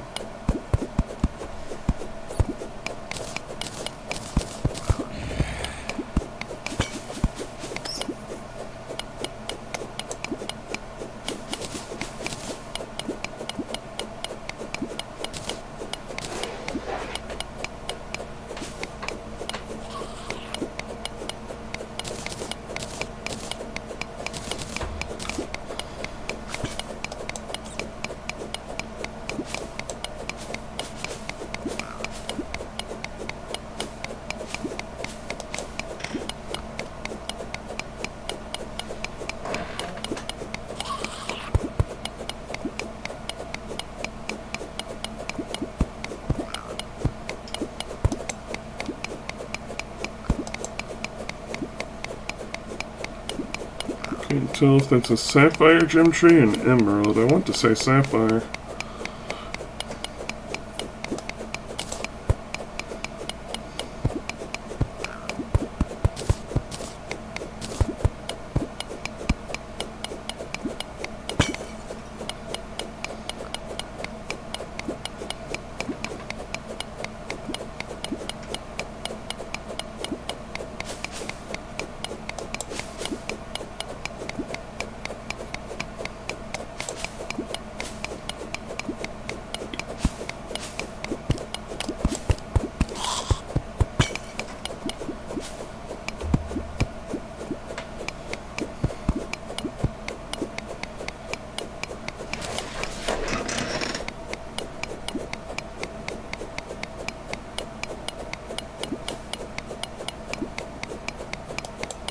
I think that's a diamond tree there.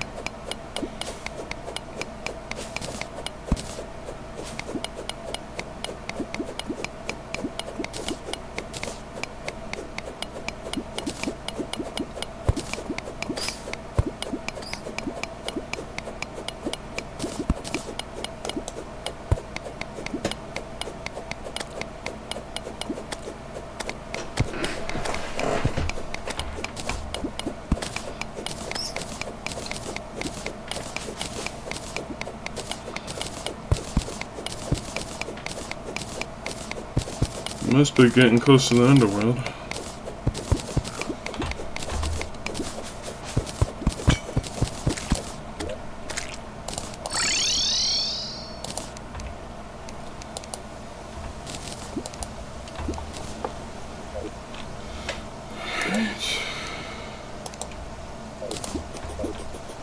Pull up another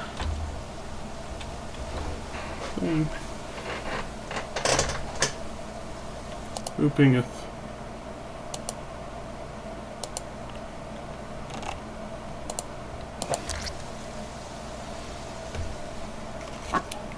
Well, we're going down again. Strike on the Tamagotchi again. And made another stinky.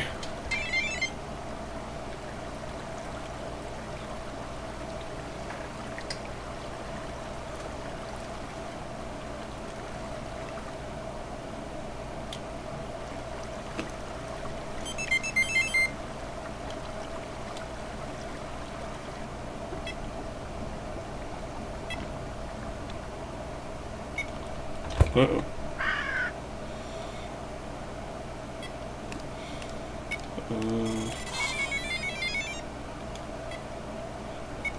Could use one milk.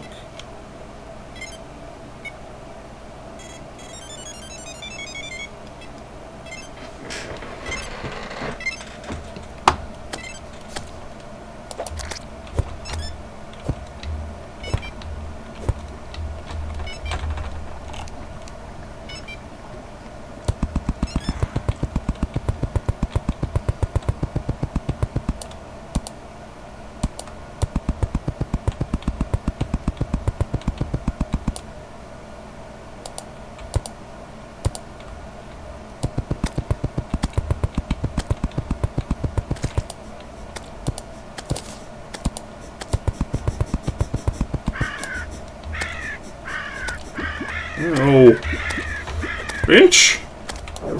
Die.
Terraria digging to hell ASMR.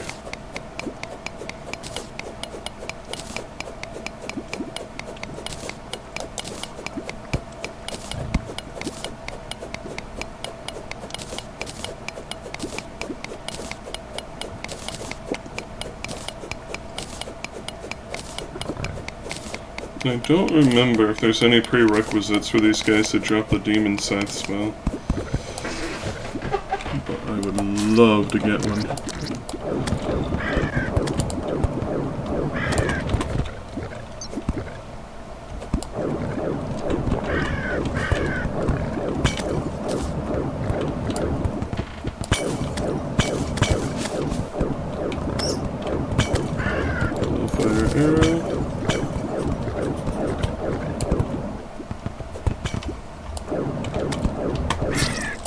Dang it.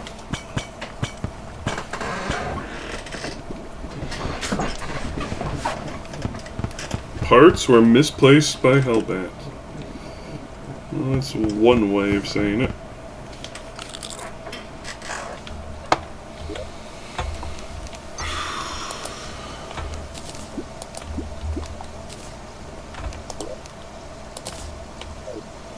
And my last one.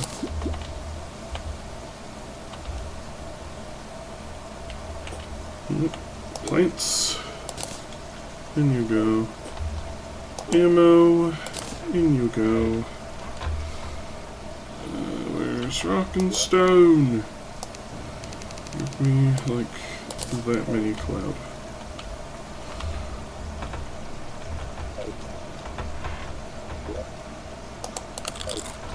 Crunchy, crunchy.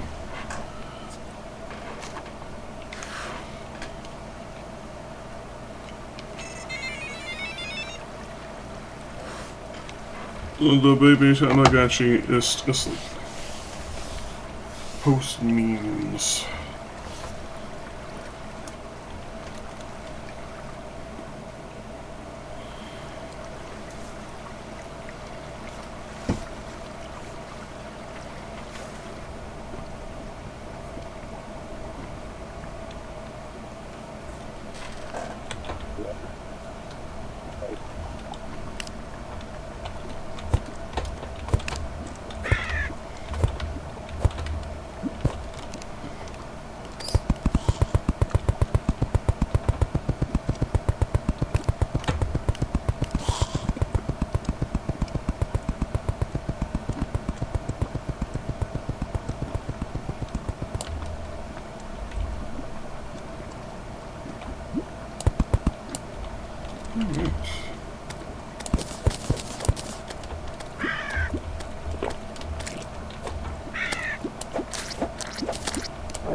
I got one block put.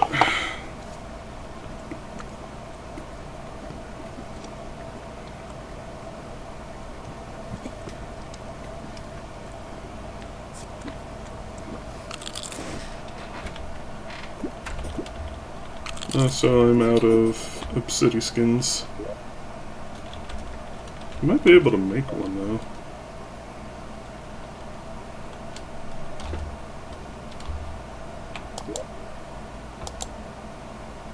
And I put my obsidian.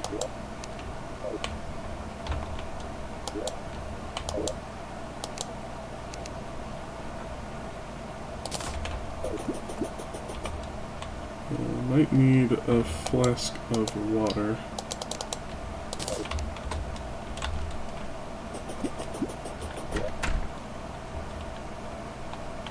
Some water to the right.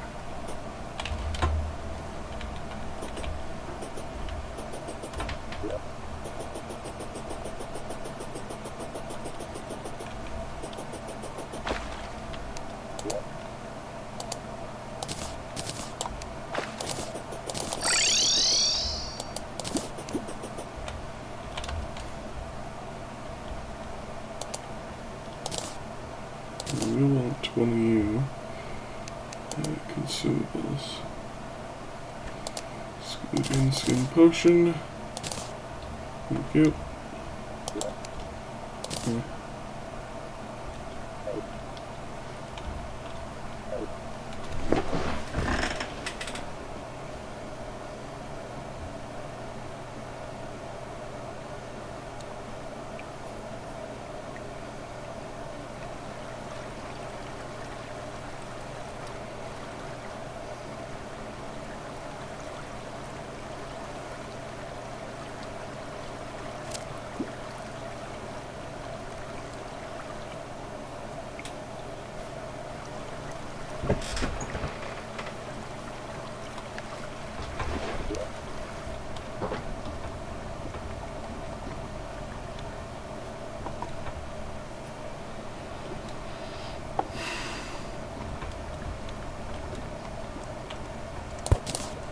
KB.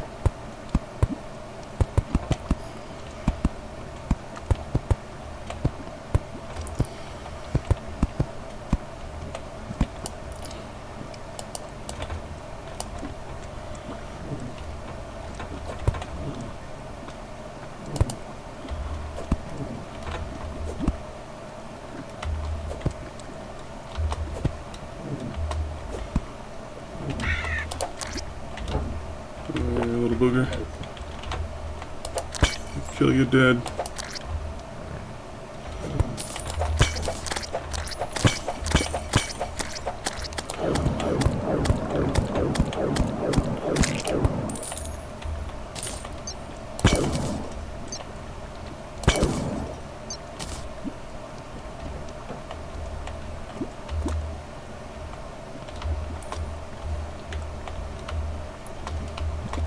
Shadow chests. And the Hellfire Forge.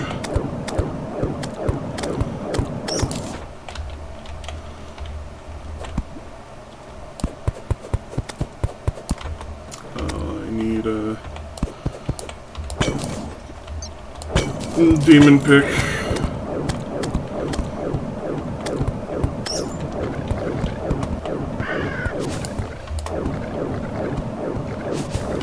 Give me your book!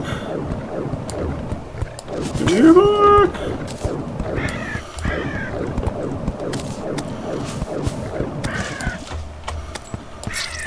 Ow. My golds!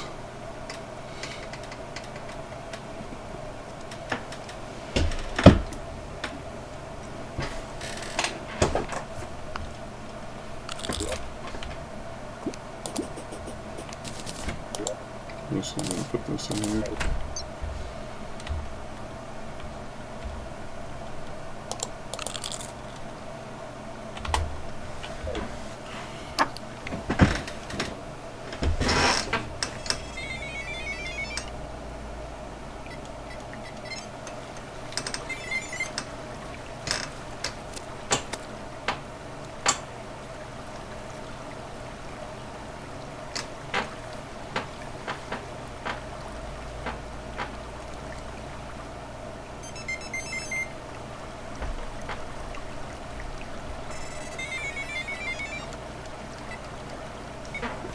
Use 2 milks.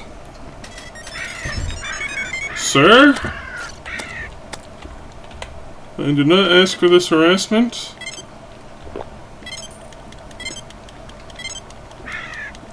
Oh my goodness.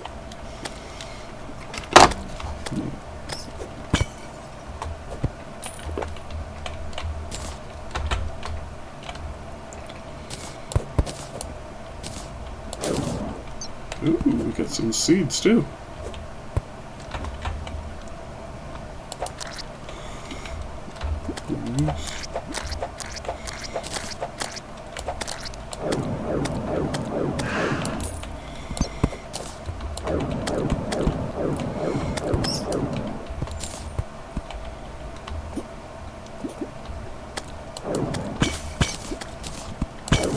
Let's take a gander around, see what we can see.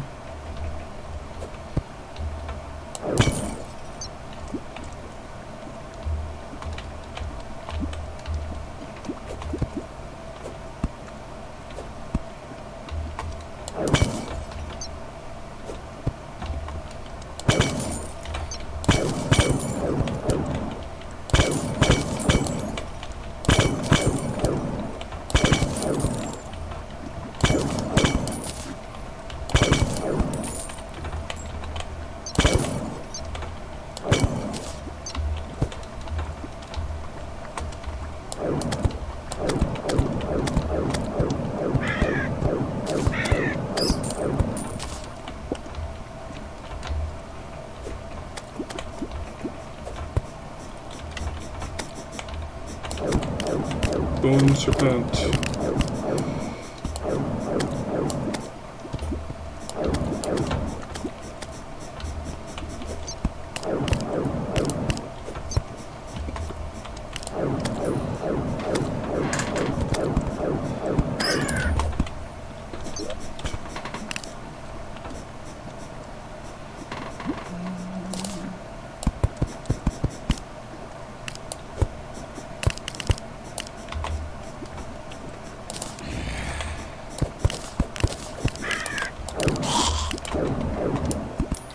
bone sword.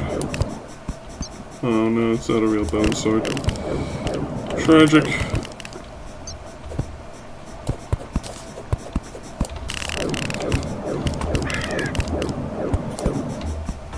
Meet you, Bone Daddy.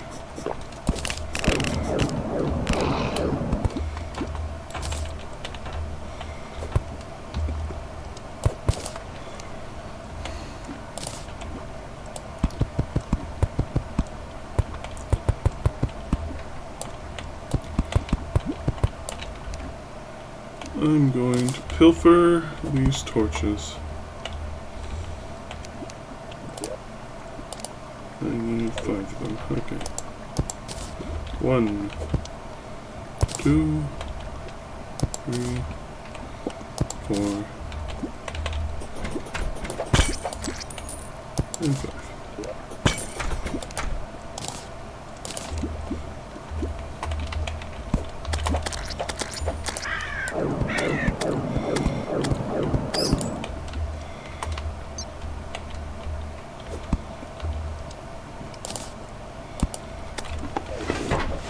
People.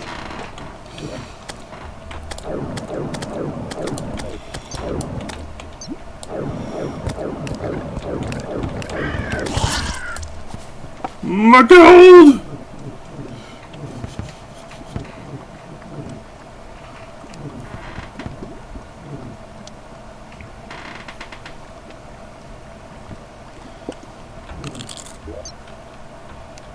Tragedy.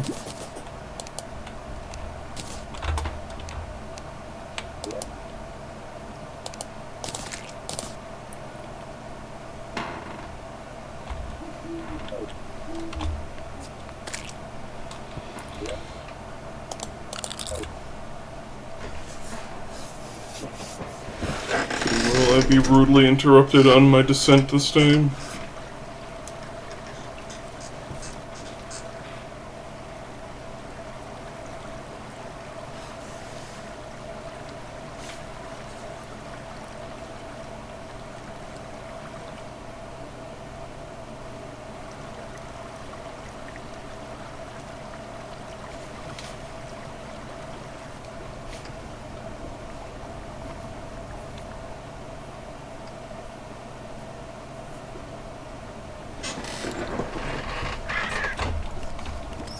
You son of a bitch.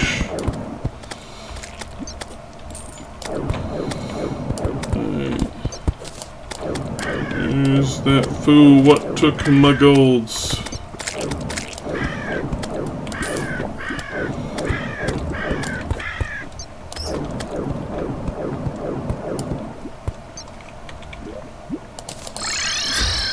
No! At least my gold survived.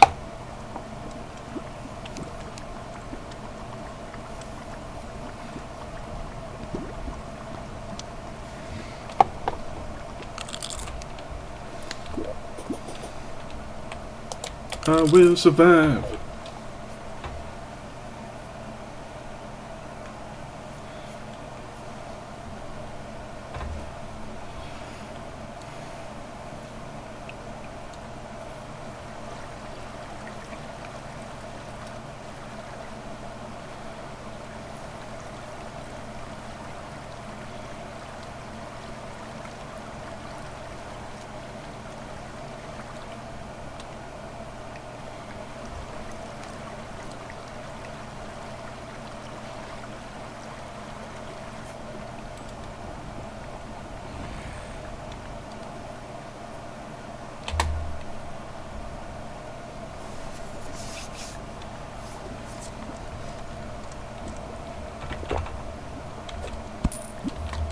Alright, coins acquired.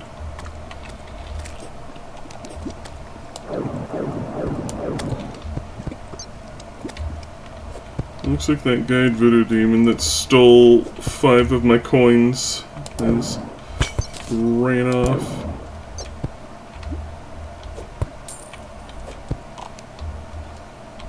Don't think bombs can take care of this, can it? Oh, it can!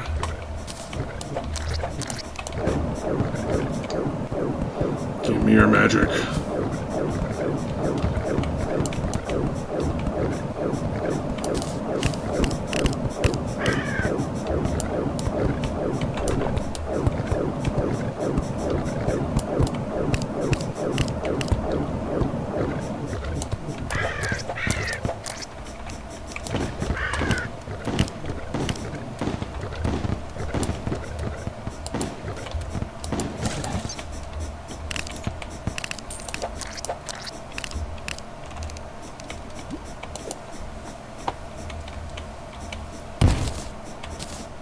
Oh, but it can't take that down. SMIH.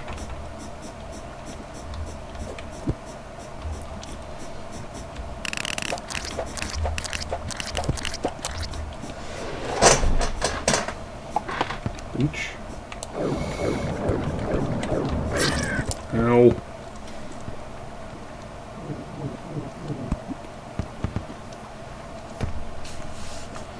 What if I make a piece candle?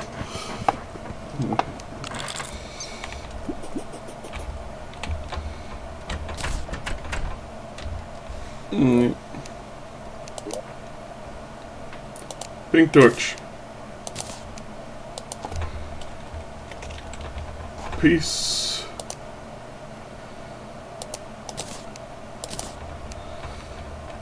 Torches. Slime spear.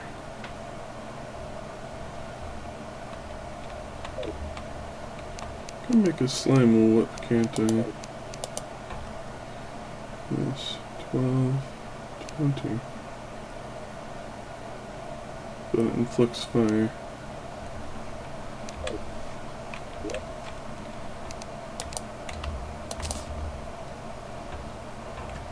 Broken stone. Put you there, plants, put you there. Put you there.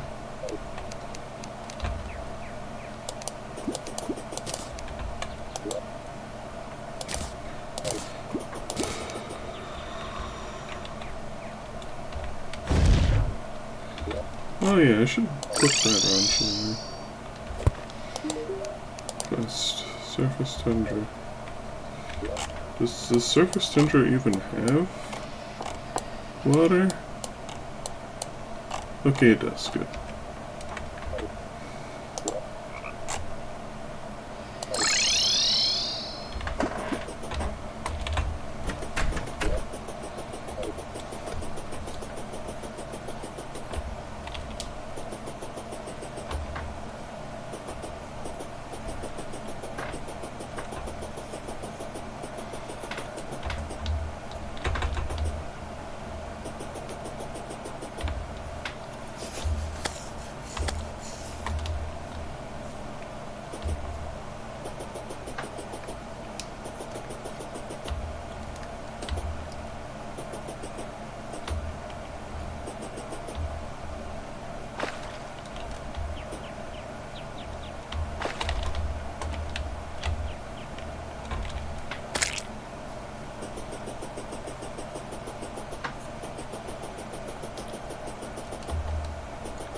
I saw that pinfish.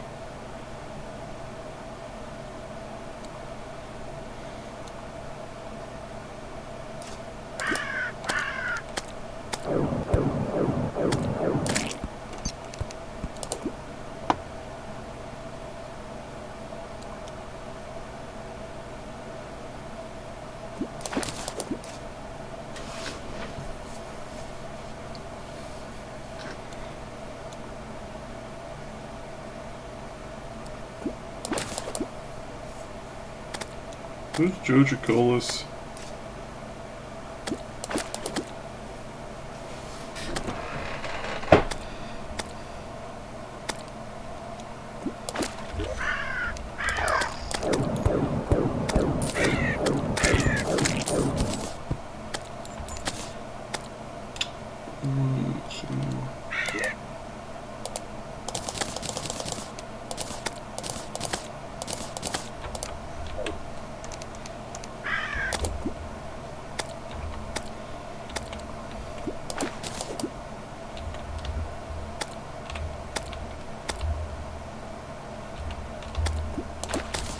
Georgia Cola!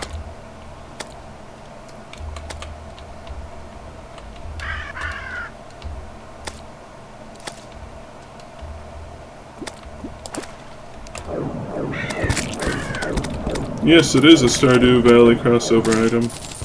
And I can show you what it's used for momentarily.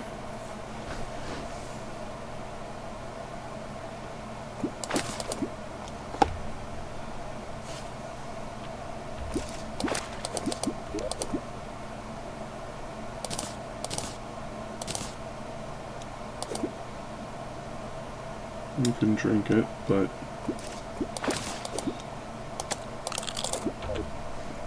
that's not what we're going to use it for.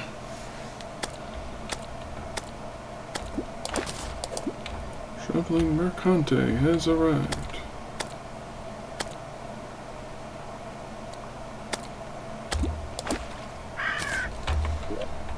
I don't feel like doing this.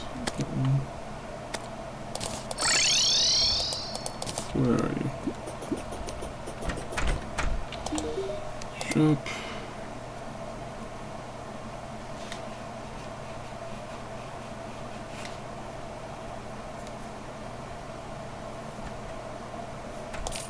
Nope. Didn't mean to buy that. Wait. It's a mount.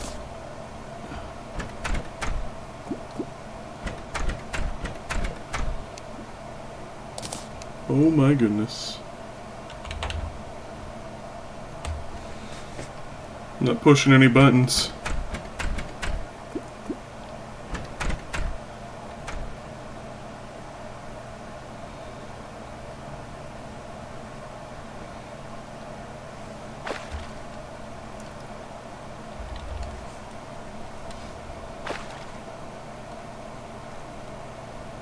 It's amusing.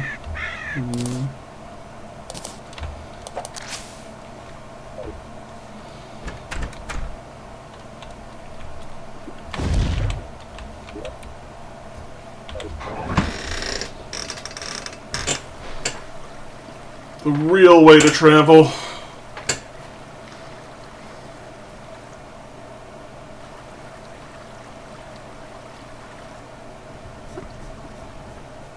Oh yeah, I was going to show Georgia Cola, wasn't I?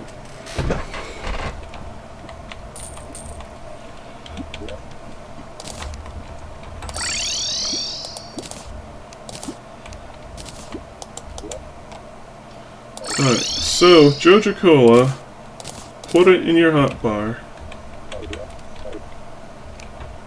and talk to the Dryad. Purify.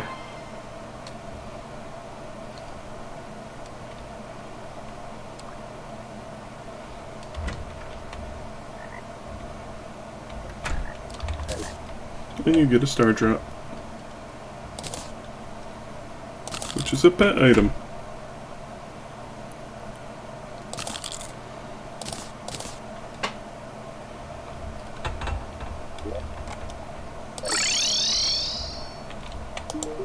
What else did you have?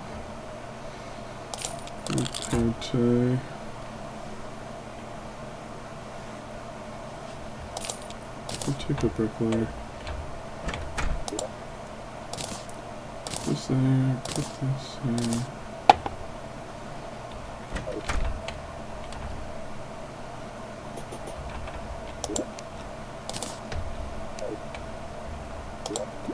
Fish.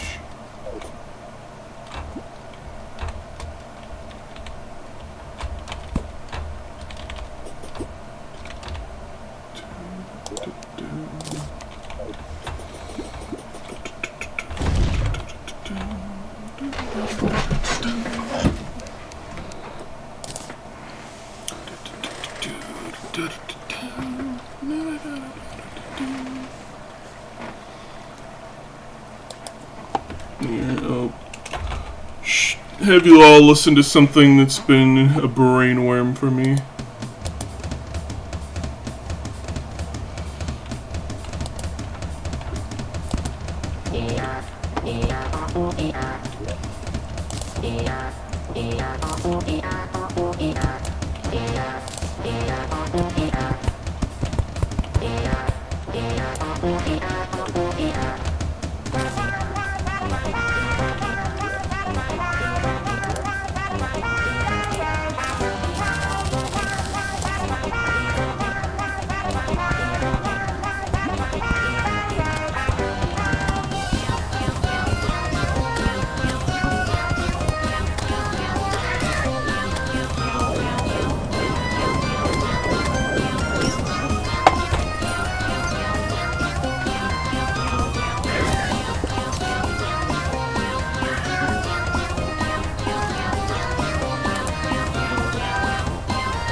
Should probably look for chests on this layer.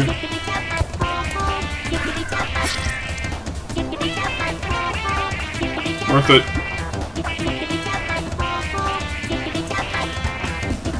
I'm gonna go get me some water. RP.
Sapphire.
Well.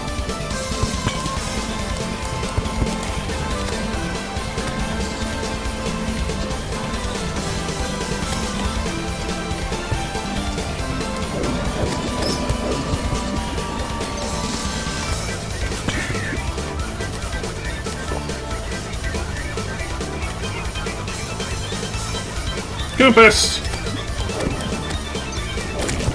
Oh, we need a depth meter. Which the bench should also drop.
Mika.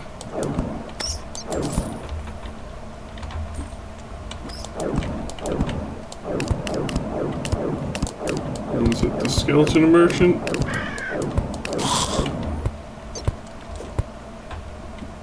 I knew a girl named Mika once.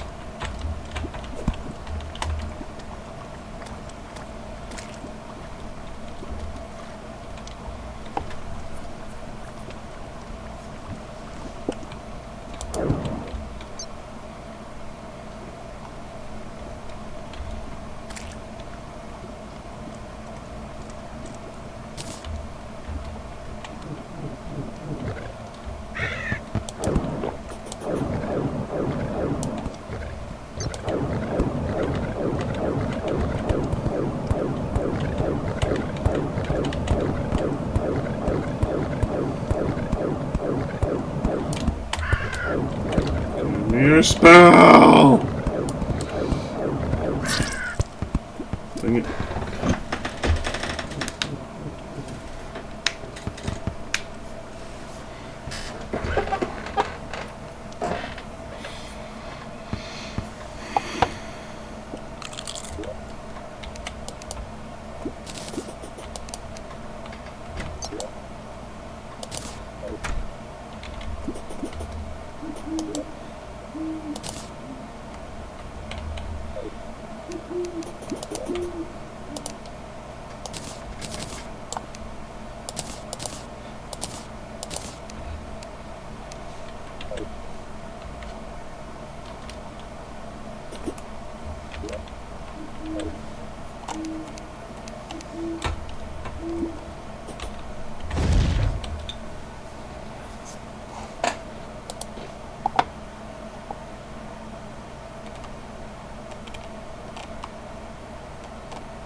Uh-oh.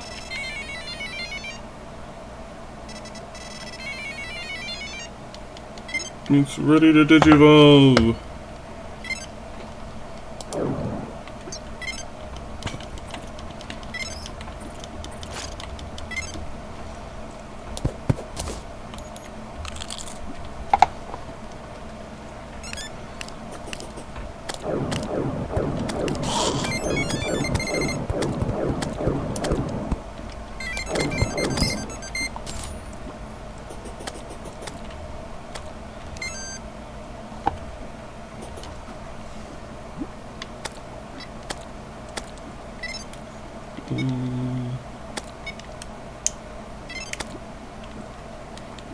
Un momento.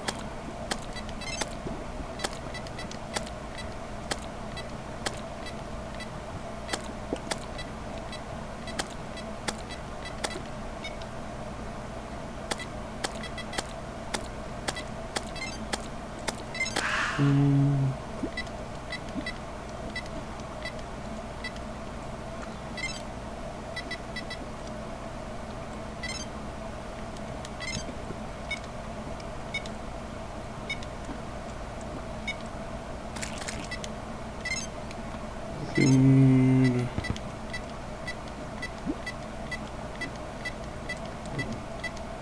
Seaweed salad. There we go.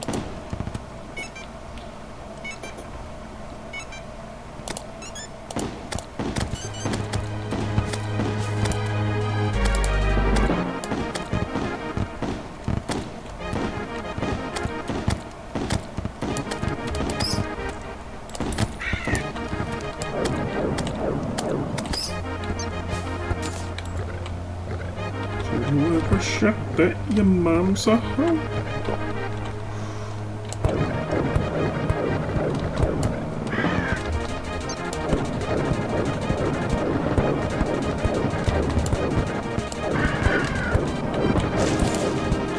We got it! Damon Scythe.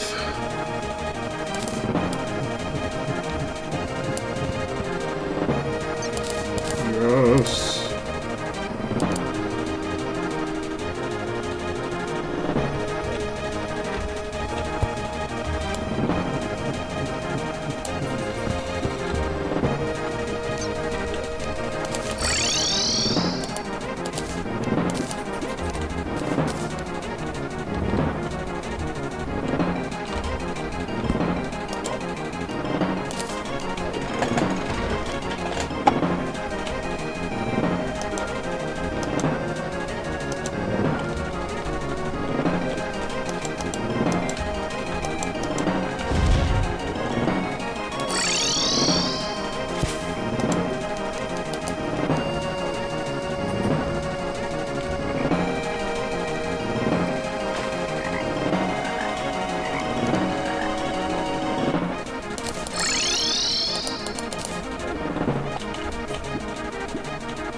Waifu.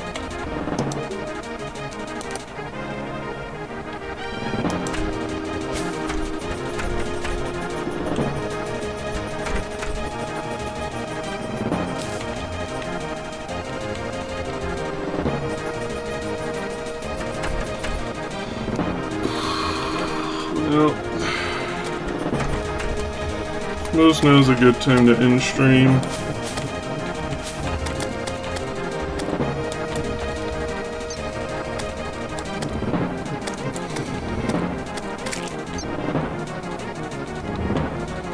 Thank you all for putting up with me.